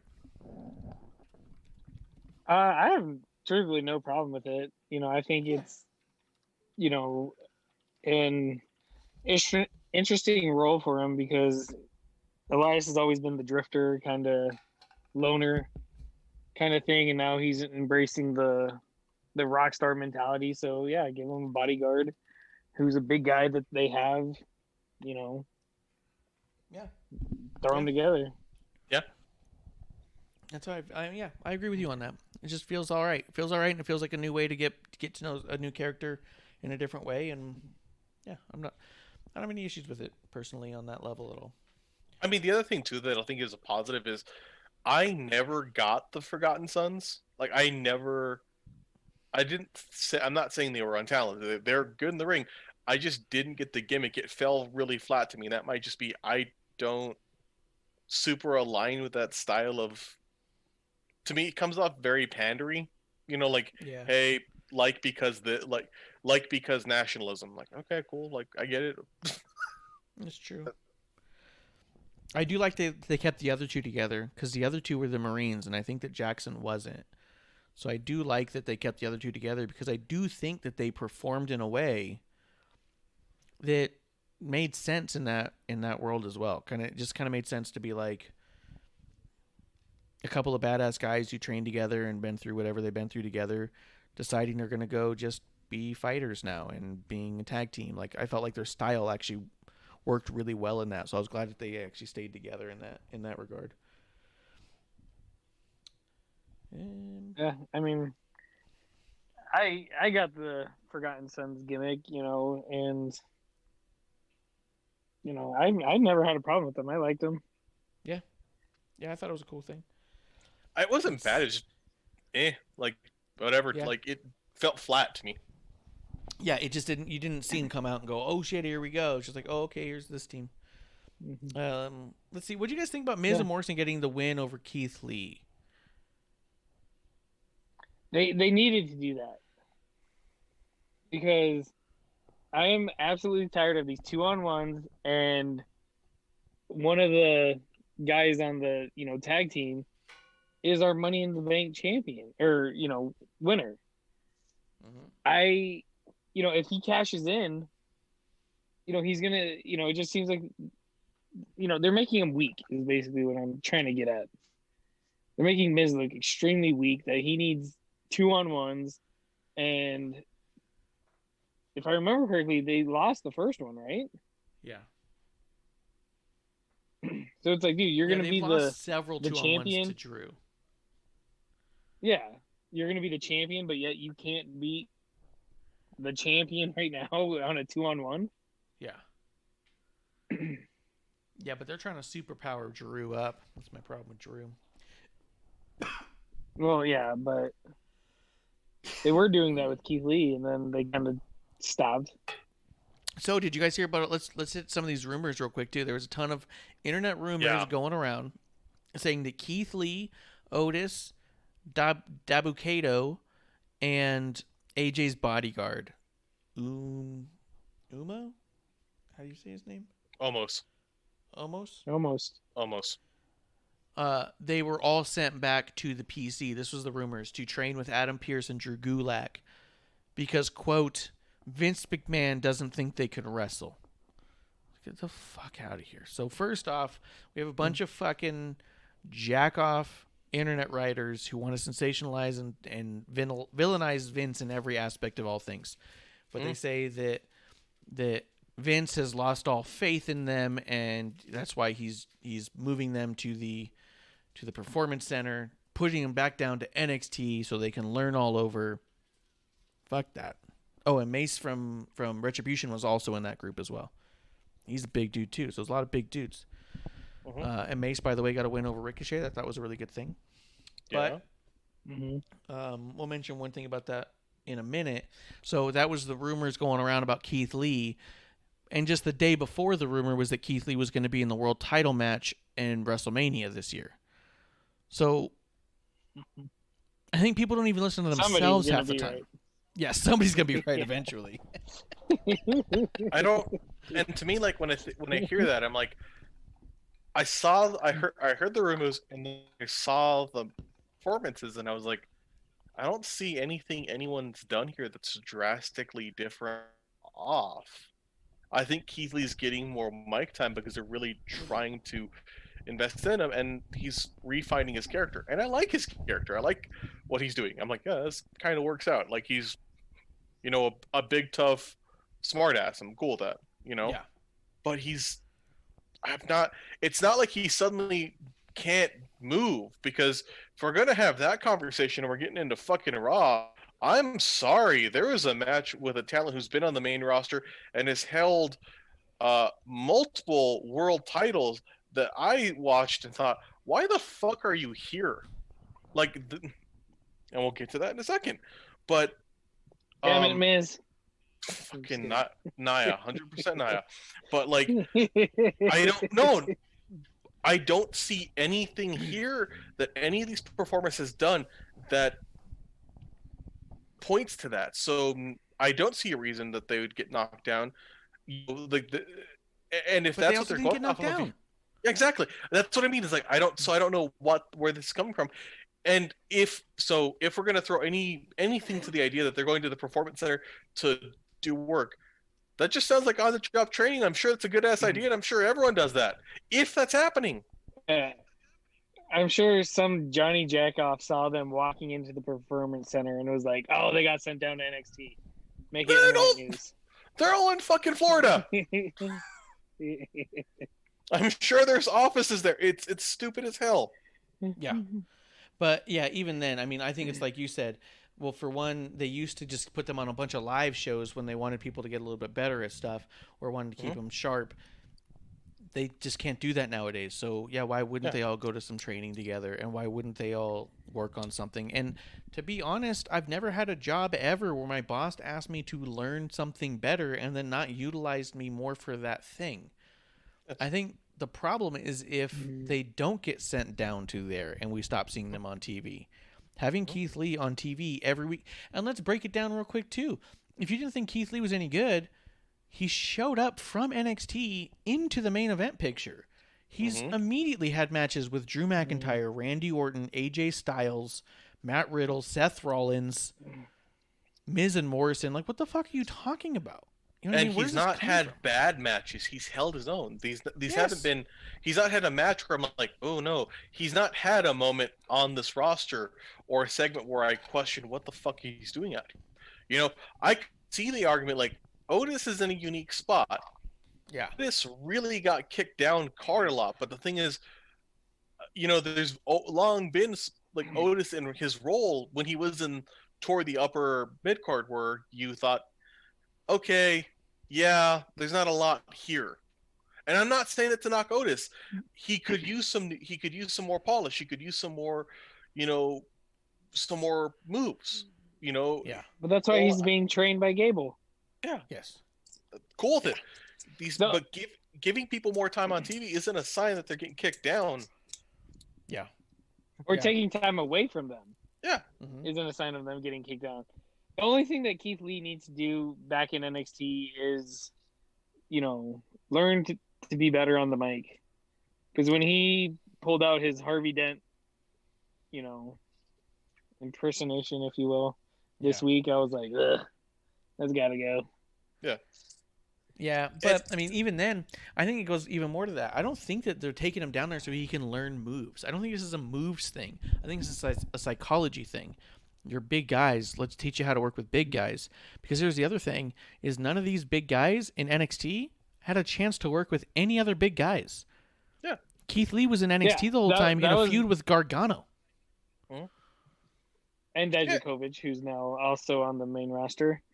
But that was my big thing with Keith Lee in NXT was, he's huge compared to everyone else. Yeah. Like Keith Lee versus Finn Balor, that's not a match. Yeah. Or Gargano, that's not a match. It's, I mean, he needed to be moved up. I think it was good because it allowed them to showcase his ability to move, which, hell yeah. Mm-hmm. Yeah, no, 100%. And it showed him what made him interesting on NXT was here's a really big dude doing the same things as the little dudes are doing, but you're not in that little dude world anymore. You're up here with the biggest dudes we have, and we need you to be able to work that kind of match. And I think that it's just a matter of tuning that and fine-tuning that. And I don't see anything from any of these even bookings, even where Keith got the loss. He was up in seconds. He looked pissed. He looked like he wasn't happy about getting that loss. They had to do a whole bunch of stuff to do it. They even played it off on commentary like the underdogs won. Like even 2-1, there's no way Keith Lee can lose this. And he lost, and they made it seem like, oh my God, what a shock victory that two people could beat one person. So like, how much stronger do you got to look? And why would you think that Vince doesn't have faith in a guy that he's putting over that big? I think we might see a change in his character some. He might get a little more angry, a little more serious about things. He might say like, hey, I gotta make a change. I don't know how much big of a change we would see, but I think we might see a bit of a change in attitude and stuff. You know what I mean? Mm-hmm. Does that make sense? No, I agree with Yes. that. Unless you have something else to say about that. Oh, dirt sheets being stupid. What was that? What do you got? I would love to. I mean, it's gonna skip a few segments, but fuck it. Let's dovetail into if this is gonna be thrown up for dirt sheets. How is Naya so out of the mind of dirt sheets? Because, and I'm not.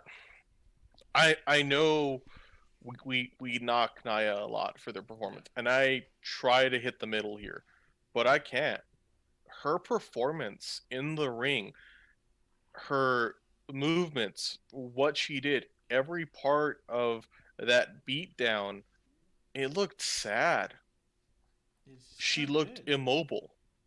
And I'm not, if that's the case, then she needs to, does she need, more time to rehab? Is she nursing an injury? What's going on here? Because it was her leg drop of 2 steps back, step down. I looked at it and I was like, this looks like somebody who's really hurt their body up a lot. And that's not good. And I don't want to say this like I'm gonna knock somebody for their size, for the weight. I'm a big dude. But if somebody's having that much trouble moving, they need to work on something. It doesn't necessarily have to be weight, but it might be, do we need to change things up a bit? Because it's, honestly, to me, it's upsetting, Yeah. She doesn't move naturally either. Like, No. I mean, I know a lot of people showed that whole thing where she kind of like ran back and forth in a match with Asuka and Lana. Lana goes to pull down the rope, does it way, way early, doesn't even barely budge the rope, and then Nia just like dives out. And it was just this really awkward thing. But she has a lot of spots like that where it's just kind of like moving around strangely, like going, I'm supposed to be over here now. Like, it's really like... You can tell also that her feet and her knees really are not doing well. And it's because, well, you and I are both bigger guys. And, you and I have both had conversations about like our feet, our feet are, for me, my knee, especially my right fucking knee, really killing me. One of the things I notice when people are having knee issues is how they get down and how they get up. And with her, it's always that hand to lean. And she does that, and it doesn't look natural. Or how she takes a rolling bump, she does it so that she puts as much, like basically skips that area as much as possible. And then the movements and running, to me, indicate that you're in boots or footwear that really isn't helping you run. And is there a foot injury there or something? Because it looks like when somebody's got really bad feet issues and they're moving kind of awkwardly. It doesn't look right. And no, I hear you. Again, that's not to knock her. It's okay, what do we need to do to help her? And if she's hurting, why is she here? When I ref. And I agree that you can see that kind of movement where you start like supporting your own knee with your hand and stuff.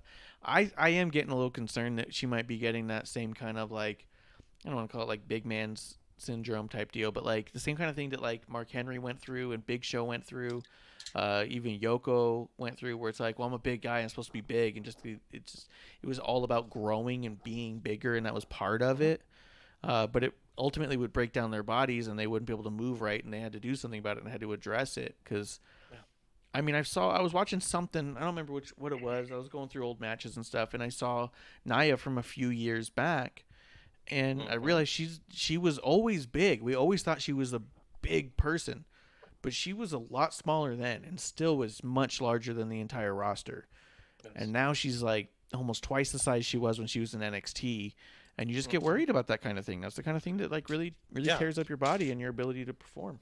Well, and also, I mean, even in the Royal Rumble where she came in, she was taking bumps and she was moving around in the men's and women's Royal Rumble. She looked fucking good.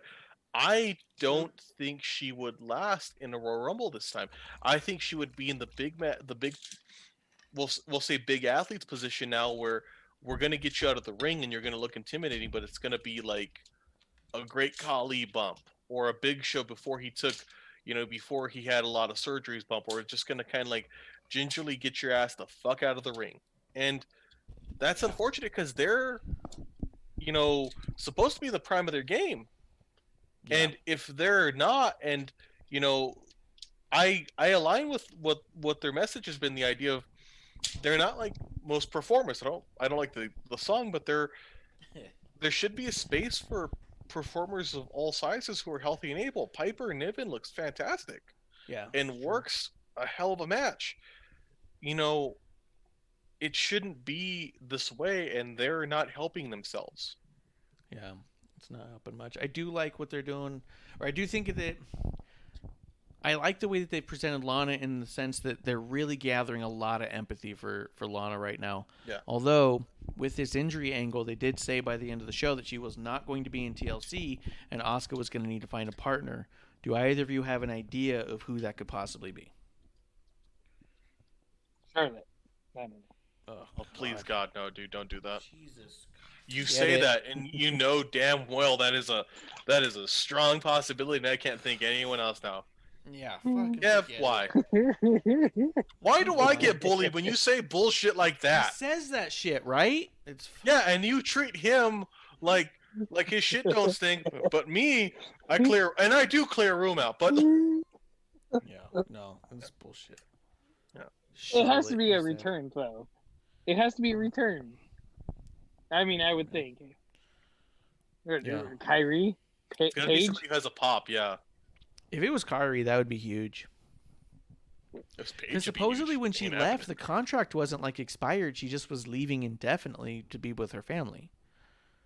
You know what I mean? Supposedly. And she still posts stuff all the time. So, I don't know. Last time we saw her, Bailey killed her.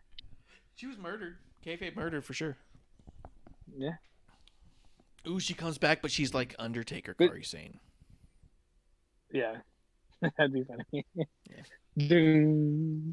But I have this theory that, because listening to some rumors and stuff like that with Lana and stuff like that, they keep putting her through tables because Rusev / Miro left and, blah, blah, blah.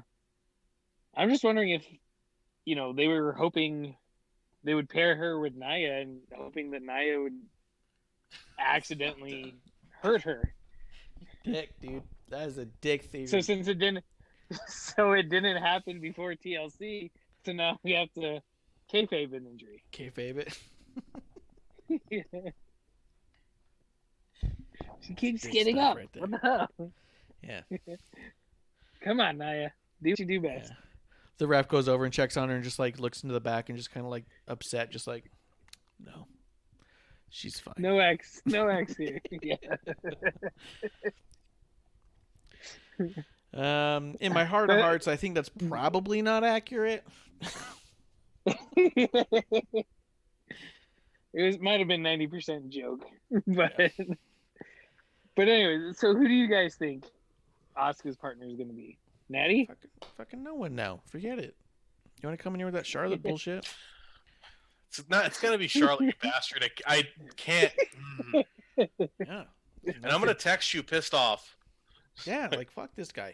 Grim Reaper did come through the chat saying hello. La la la. So cheers, Grim, again. Cheers to Grim. Yeah. Howdy, partner. You just talked yourself out of a fake Rolex, Kev. Thank you. Yeah, he does say though, when does Lana get her payoff? WrestleMania, win the Raw Women's Championship, because that's the other thing too. Is we definitely have a huge story with Lana where she's gonna have to get a win eventually. She did. You would think, but Yeah. I don't know. I don't know where Lana gets her payoff, and I don't know why Kev had to come in here and ruin the mood of the whole place and bring up Charlotte. She doesn't get her payoff. She gets her payday when she goes to AEW. Yeah, well, I mean, yeah, Lana did win the match. Fab Tina says Lana beat Nia with a pin that Miro says that he taught her. Yeah. One hell of a stink face. Yeah. Stink face. Yeah, she pin. got all of that pin. Yeah. Yeah. Miro tweeted out a picture of it and said, "I taught her this last night, and we both won."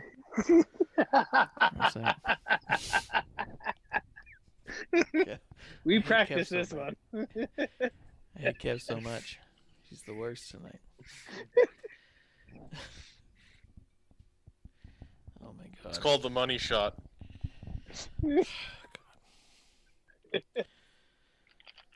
God. Damn it. I'm not happy right now. I know. God. Oh. I'll see you guys in 2 months. Yep. Getting kicked off. I'm seriously trying to think of anyone, because if it's not Charlotte, then why not build it up? If it's like, you know what I mean? Like, if it's not Charlotte, then why didn't Asuka go? Yeah, like, and it ain't gonna be Kari. It's not gonna be Kari. It's bullshit. Oh. You know who it should be? Mia Yim, showing up for the first time ever on WWE Raw. That'd be good. And I'll tell you why that works. You dumb idiot. I hear you, Klump, being a jerk. Klump, let me tell you, Klump, how this works. May's got to win over Ricochet. Kev's ass gets the... You're like, what the hell? Kevin, are you okay? You piece of shit, Klump. Kev, do you want a drink? You'd be pouring a fucking beer right now as you're just like slapping me in the fucking face. Now let me tell you why it works. Because Mace got to win. Mace won against Ricochet. So the only person not getting wins right now is Reckoning. And Mustafa Ali keeps yelling at Reckoning that we cannot have failure here. Pronounce it not in an offensive ass way. You sound like a very concerned Midwestern person who doesn't know anything. Mustafa. It's Mustafa. No, right. it's not. Klump. Actually, he's made it very clear on a number of videos on social media Mustafa. that Mustafa is how it's pronounced. And the reason he said Mustafa was because he felt like people would be so cruel in mispronouncing it and that would find it too difficult and he wouldn't be able to be successful in the company. So he's now saying that, yes, my name is Mustafa and I'd like it pronounced correctly, please, if at all possible. He's made that very clear. I'm trying really hard to make sure I do it right because we're so used to hearing Mustafa. But, yeah, he's made it clear. It's Mustafa. Yeah, on Talking Smack. On Talking Smack, he made the reference. He made it in a few IG videos. The announcers say it all the time, Mustafa. Yep, and even someone tweeted out. I was just gonna say I'm like Marsh, where I'm always like Mustafa. Yeah, like I always stumble over it. I'm correcting it out of respect. It's not the other way around. The other thing is that someone tweeted out something like, "Hey, I don't remember if it was Tom Phillips or Byron. They said quit saying Mustafa wrong. You know, it's the same way it used to be, and now you're saying it all silly." And Mustafa retweeted it and said, actually, they're pronouncing it correctly for the first time in a long time. You know, like, he's made it a point to be clear and vocal that is the correct pronunciation about it. And viewers, that's exactly why Marsh gives me shit every time here because I fuck up a lot. Every now and again, every now and again, I'm right, and but I got not tonight. Yeah, you Klump. I got my get out of jail. You know what, Kev? I'll pour you a beer too. Get out of jail free card. Yeah. Kev's like, I did it. Yeah, I'm off the hook. But he keeps saying that you can't have failure in here, right? And so if Reckoning's the one who keeps failing, and she keeps getting yelled at, then maybe we end up with a Mia Yim showing up to partner with Asuka and actually going on a whole winning streak without Retribution. You know what I mean? but I think it's Yeah. possible. Well, they already fucked that up when her mask came off, since we were not supposed to know who she was.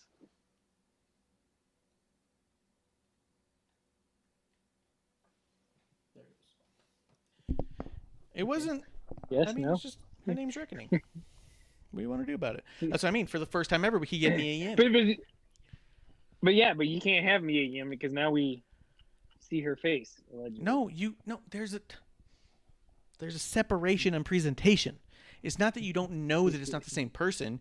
You realize that that person is going under different moniker and style specifically for this thing. I actually think the Retribution storyline, as much as people want to shit on it, actually has a ton of really underlying kind of artistic views on stuff. The idea of going by a name that they know. It's not fraudulent if you know it's Mia Yim. She didn't change her hair or her face, but she's going by Reckoning and painting up her face and wearing a mask because the idea is to have a silly name people make fun of and to have a look that people just immediately judge and make fun of you for outside of just typically being, someone we already know and like. So the presentation of Retribution, I think, is really important for its story in of itself.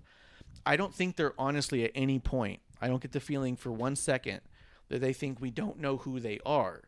But they do, I think, expect us to accept what they're going through, which is almost like a military aspect. You know what I mean?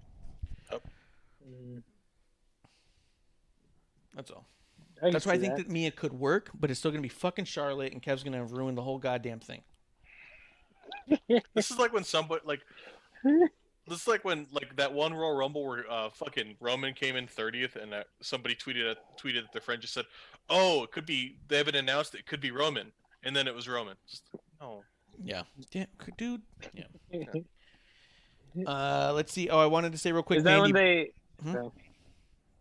That was when they thought it was gonna be Samoa Joe. Said it's gonna Samoa Joe, and then it was a Samoa named Joe. Yeah. Yeah. Got a lot of people heated. Mandy Rose is back. I'm really excited about that. I want to bring that up because I have seen someone. Cool. Yeah, some people tweeted that the WWE has a real knack for wrapping up all of their titles in one storyline, and said that only 4 people were involved in the women's main and tag titles last year, and is the same as this year. And I brought up that Reckoning is currently in a storyline about failing and being the only failure in the group, and Mandy Rose and Dana Brooke have been tied to Shayna and Nia the whole time. Asuka and Lana have been tied to Shayna and Nia as well. That I don't think that they aren't paying attention to the other women. I just don't think there's as many women there as you think. And I also don't think that... Oh, and also Alexa is being heavily utilized in The Fiend and in the Fiend storyline in and of itself in general. And Nikki was involved a little bit in that, and that's been ongoing. Just because you don't like where it's going, or you think that it could use more time, or you'd like to see a little bit more of, doesn't mean it's not present. Even Peyton and Lacey is a slow-moving storyline, but it's still there. Go ahead, Kev. I was going to say, what about Naomi? Naomi? In the With chat, Asuka. Bluebird says, what about Sonya Deville? That'd be interesting. I just don't know that they fit the same way. But I just want to say welcome back to Mandy Rose. Excited to have her back. I really like her working with Dana Brooke, and so I guess we see where that goes, right? Yeah. Apart from that, we got the Randy Orton and Bray stuff and the AJ stuff. So I wanted to hit up those 2 things before we finish up. Is that cool? Yeah. Which one do you guys want to hit first? Let's do the AJ stuff. All right, let's go into AJ. Sure. So AJ opens the show in a horrible Miz and Morrison segment where Morrison's dressed up as Braveheart because they think it's funny. It's this big comedy act, which was not all that funny. Yeah. Miz thinks he's hysterical and he's not funny. The whole thing was just like bad. And I was like, oh, God, I think that was the point of it. Do you think it was? Because Yeah, I thought they were on point. I'm getting real tired of people doing shitty things and saying, we're being deliberately shitty. No. Hey, don't you lump Sami Zayn in this shit. I will knock you out. No, Sami Zayn is good at this, but it's an easy thing to say. Carry on then. No, I think it was done on purpose, especially the way Morrison is, and he was, doing the Braveheart thing and ad-libbing and stuff like that. I thought that was a part of it. I don't know. I think it was supposed to be like a serious, like, you know, narration of what's going to happen. No, it was supposed to be comedy, but I thought it was bad comedy. I didn't find it funny. That's what I mean. I thought it was wasn't funny that it 'cause was I thought supposed to it be was serious. supposed to be. I thought it was funny because I thought it was supposed to be bad, and it was bad. It was supposed to be shitty, and what do you know? Nailed it. I thought they nailed it. Yeah. I didn't know how you were gonna make this so bad, but there you go. Hey, Pulled it. I have said in the past that I might be getting worked, and that is always an option. It is always possible I'm being worked on this. So, and to be honest, nothing makes me happier than when I look back and go, fuck, I got worked. I love it. Everyone's trying to prove that they're Cheers, never good worked, job. that they're so smart. But the only reason, like, let's break it down. Here's the big shout out back to TW Takes Two. It's okay to get worked. It's my favorite thing. It's my favorite thing about wrestling is we love it so much that sometimes we get so tied up in our feelings about stuff that we forget that they're toying with our feelings on purpose. So when I say you were getting worked by Sami Zayn, Yes. that was not at all a knock at all. That was in no way meant to be disrespectful in any way. Please don't give me an ass whooping. It's my favorite part about wrestling is You're that we still get stupid worked. because Yeah, right? yeah, you're stupid because you believe that. No, Yeah. it's I like the pops. I don't like spoilers, and I don't like the internet rumors, so I try and stay away from all that shit because I like the pop. I remember when Hogan came out to Crown Jewel or whatever it was, or Greatest Royal Rumble. I was like, holy shit, it's Hogan, it's Hogan. Like, I had the day off. I was fucking excited. I was like running around my house, and I text you, and you're like, oh, yeah, they said this like 2 days ago on Twitter. And I was like, God damn it, that's why I stay off the old tweet machine. Oh, my God. I was like, oh, yeah, they tweeted it. Yeah. Fuck Twitter. Yeah. Yeah. I was 100%. ripping my shirt and everything. Yeah. But that's my favorite part about wrestling is that it can still mess with us. It's that whole, like, the biggest kayfabe is that there is no kayfabe. I might be getting worked on this because I'm booing the shit out of Miz and Morrison. So I could be getting worked. That's 100% a possibility. And if it's true, I love it. But I hate these guys. I do not like them. I love Morrison. I'm throwing that out there again. I think he's hilarious. And he's athletic as hell. I think that he just needs I think he just needs a new gimmick. I've been saying this. Like, I was pissed that he came back and was still the same old Morrison. Yeah, that was weird. I do think, though, AJ. I think AJ is hysterical. I thought he was so good in there. I think he's so good in general. So, I mean, unless there's something else you want to say about that little comedy skit, the AJ versus Sheamus match, oh my God. I don't know who owes who more money. Yep. I don't know. I felt like Sheamus is like, sorry, bro, I work stiff. And so AJ's was like, well, also fuck you, dude. Then how about this? Yeah. Like, that's what the match felt like to me. I work stiff. What are you going to do? Probably beat the shit back at you? What do you fucking mean? What am I going to do? That's what the match felt like the whole time I was watching it. Yeah. And that's what I love is those stiff shots back and forth. Sheamus just had a match recently with somebody else where we were just like, oh, they were laying it into each other. Dude, him and Riddle, Brock him and Big Roman. E. Yeah, it was Riddle. That was the one I'm thinking of. But yeah, the backyard, or not the backyard, but the parking lot brawl with Big E. Like, I love it. Like I said, Brock and Roman, at that one Royal Rumble where, they were hitting each other. Yeah. Like one of it's all of a sudden somebody's got a bloody mouth and you're like, yeah, you got popped. Yeah. I remember watching that at work with you and be like, they're legit mad. Yeah, because you brought it up, and I was like, really? I think I remember that. Like, well, let's put it on. We're in here anyways. We got an hour. How long can the match be? I found it on my iPad. We sat there and watched it, and the whole time we're just like, fuck. Like, what are they doing that for? But when I think of, like, NXT UK and the influence it's starting to have a little bit more in NXT, I think of guys like Sheamus. Like, when I think of who could Walter be in a match with that I'm going to buy into, Sheamus comes to mind immediately. Not a lot of other guys in the main roster. Cesaro, I think, could. I really do. I don't think he brings it the way that Sheamus does every single match. I don't think that Sheamus or I don't think that Cesaro doesn't deliver all the time, but Sheamus wants people to think it's a fucking fight every time, is what I'm starting to gather. I think that Sheamus is getting off on the fact that he can't go to bars and have fights. That's what it feels like. Where he's like, well, I can't just go get drunk and be in a bar fight anymore, so I'm going to have to bring a fight to the ring because I want to be punched now. And you're like, what? He's a crazy person. Love it. Yeah, it's fantastic. And AJ's just more than happy to be all like, you think I didn't live in Japan for years, motherfucker? AJ's a beast. This match was so good, too. This match made me more excited for AJ versus Drew than literally anything Drew McIntyre has ever done. Yeah? Yes. All right. I just have a question about Drew. Ask, I guess. What, you have a question for Drew? I can't answer that. So, not for Drew. Here's the Ask Drew segment of tonight's show. Yeah. Dear Drew. Now, I don't get how, what's his name? Braun Strowman throws Adam Pearce and he gets suspended for touching an official. Yeah. But then Drew and Sheamus put, what was his name? Pat Buck through a table. And they're just like, yeah, they kind of did that. Because Drew McIntyre is a Hulk Hogan heel. And not Hollywood Hogan heel. A Hulkamania heel. I think I'm a babyface, but I'm a heel. Like the same Hogan who slapped Sherry in the face. The same Hogan who pulled Sid out of the Royal Rumble because he lost the match and was throwing a temper tantrum. Hogan threw a lot of fits, and he would back rake and eye gouge. He was a fucking whiny little bitch who somehow was the biggest babyface that ever was. And that's where we have Drew McIntyre.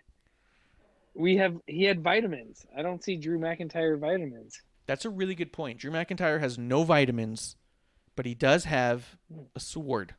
A sword. A sword. A sword. Sword. Sword. And I'll tell you, my biggest problem with that fucking sword. Drew McIntyre, the second he came out with it, goes on some fucking podcast and goes, yeah, that's Vince's. Stephanie and Triple H gave it to him as a gift.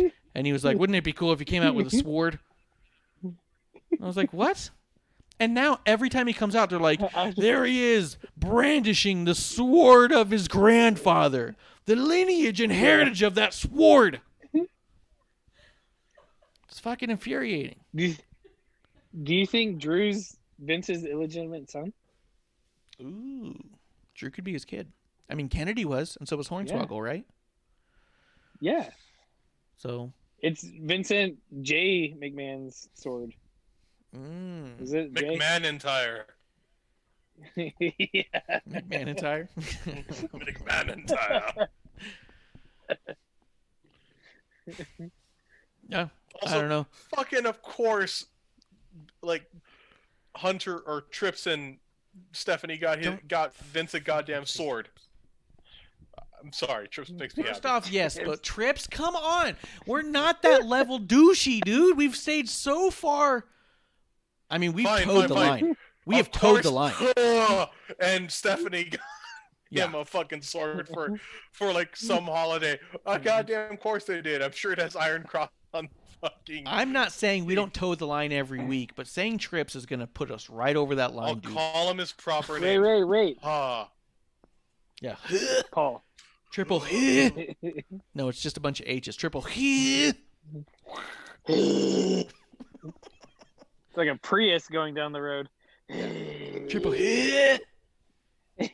Fine, we'll call him H. Hurst Hemsley. Yes. But I need to keep Trips in my back pocket for next time I'm in trouble. Yeah. He's like, yeah, remember when Klump called him Trips? Yeah, and then I lose my shit again. I'll call him Paul Levesque like CM Punk did in that one promo that I'm sure you hate that I kind of liked. I mean, it was okay. Yeah. Oh, the pipe. Yeah. No. It was in the pipe bomb. It was straight to his face. It's like, this isn't CM Punk talking to Triple H. This is Phil Brooks talking to Paul Levesque. And I just liked Paul Levesque. Yeah. No, it was a great moment of scripted reality where everyone thought it was real, but it was clearly scripted. But CM Punk will never tell you that because he's. I never thought CM Punk. Was good. You CM did Punk it no. CM Punk, that was the scripted moment. I'm sure he would say it, but I hate CM Punk fanboys. I liked CM Punk, but CM Punk was part of the machine too. Oh yeah, no, it's all good. It's all good. I appreciate people who like CM Punk. I think it's funny the people who still think everything CM Punk did was against Vince McMahon's wishes. That's the hysterical bit. He's even said that him and Vince got along fairly well. Yeah, exactly. And they're all like, "Oh, he was against the machine." Oh, that was his character was. How you doing, Phil? They're like, "Oh, remember the pipe bomb?" And they cut his mic and then turned it back on. What are you fucking talking about? Anyways, that shit was remember when it would be in the fucking network. It's true. Yeah. It's on the network, idiots. It's an I easy was one gonna to say, pull remember up. when It wouldn't be in Yeah, fucking remember when- lists. remember when Kev? Enzo tried to do that? Yeah. I was gonna say, remember That's when not in the Enzo network. tried to do the Yeah. pipe bomb, his pipe bomb? You know that moment Enzo tried to do a pipe bomb and they cut the cameras and you don't see the shit? You know why? Because they cut the cameras and you don't see the shit. You don't remember? Yeah, because they didn't want you to see the shit. Yeah. What do you mean they didn't zoom on him dramatically? That's weird. That's what they did for Punk. Yeah. Anyways, They didn't put the spotlight on him. Come on. Yeah. AJ and Sheamus has got me the most hyped for AJ and Drew because, like I've said 100 times, as much as I don't like Drew, I do respect him, and I'm gonna boo that man because he's a heel. He's a heel who doesn't realize it, and I'm gonna continue to boo him. Yeah. And I think that AJ really showed that he is a legitimate contender. He has every reason to be a champion. He's got every reason for us to believe he could walk away champion, even though there's a good chance he's not going to. He's making me believe it on the way in, and I love that. Yes. More of a Also, it looks shot like, than hey, if heel. it doesn't go his way, he might just start kicking him in the fucking face a bunch because you're like, fuck, leave Sheamus alone. No, don't hurt him, buddy. Yeah, don't hurt him. But that's all I got to say about that, unless there's something else you want to say before we talk about Bray and Orton. I'm good. Nope. Bray Orton. Good, cool. No Alexa again, 2 weeks in a row. I don't know what's going on here. It's fucking bullshit. Mhm. I don't know what Ryan Cabrera thinks he's doing, keeping Alexa off our TV so she can do Punky Brewster or some shit. Bullshit. Did I tell you about that? Did I tell you about that, Kev? Yeah. Yeah. So she's filming Punky Brewster, I think, still. And I'm like, come on, guys. We're not going to get her for much longer. Hollywood's going to scoop her up as soon as this Punky Brewster is a hit. And it will be a hit. Like the Because Big it's Punky Show. Brewster. Yeah. Which I like the Big Show Sean Hutz and be an asshole. Yeah, it was fun. It was a fun show. Yeah, it wasn't bad. It was. Yeah. It was a hit when it hit the floor of the cutting room. Damn it. When it hit the bottom of their watch list. Ah! That shit bounced. But we had Bray Wyatt do a funhouse thing in the ring with all the puppets out there. We had Orton say, let's play hide and seek. Bray Wyatt's going nuts about it, thinks it's fun to play a game. Then we get a bunch of segments of Bray Wyatt looking for Randy in the backstage. So we had some cool interactions with R-Truth and the pig. I really liked Bray Wyatt walking over and be like, don't talk to strangers. And then R-Truth talking to the puppet and Bray. And Bray almost looking like, you can see him, kind of look like it was this weird like moment. And then he goes, I got to go play hide and seek, and runs away. I liked all those interactions and stuff, and then we ended up with Randy Orton. Well, we find a rocking chair. Bray sits in it. Randy comes up, sneaks up behind him, beats him down, throws him into a big chest of some kind. It wasn't quite a coffin, but it was coffin-esque, and then sets the whole thing on fire, and then the Fiend breaks out of it while it's on fire and attacks Randy, and it was fucking crazy. There's a lot going on in a number of segments. Let's go with Kev. Kev, what did you think of all this? It was good. Son of a bitch. Klump. It was great. No, yeah. Pause. Go back to you, Kev. Yeah. No, I liked it. It was cool. Bray kind of looks at the chair and he's like, like, hello, old friend. Like, thought I lost you. And then Randy just hits him in the back of the head, like punches him in the skull. Boom. Yeah. and sets him on fire. Fiend breaks out, and didn't see it coming and kills Randy. Yeah. And I like that version of the transition too. Like I know they've been getting real clever with the idea of the Fiend now, especially with their lack of live crowd. They can get a little more fun with it. Mhm. And I like this one. I even liked it because the timeline of it, the length of time it took, made me also believe it's possible that it could have happened without a camera cut. You know what I mean? I think they used camera cut, Yeah.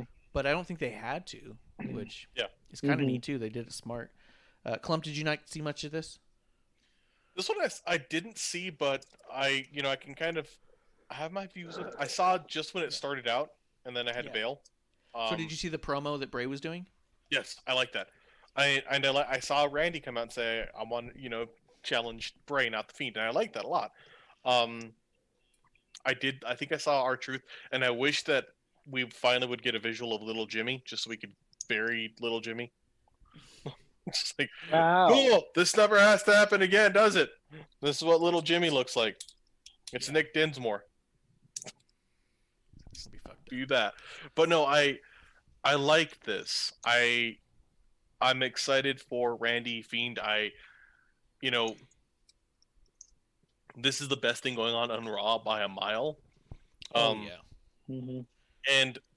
part of me maybe wishes the title was involved, but also it doesn't need to be, and maybe that speaks more to you. Y'all need to work on your title picture because this is amazing, and there's no belt involved. But I do think that's the beauty in it, is that it is so great and it's got a life of its own.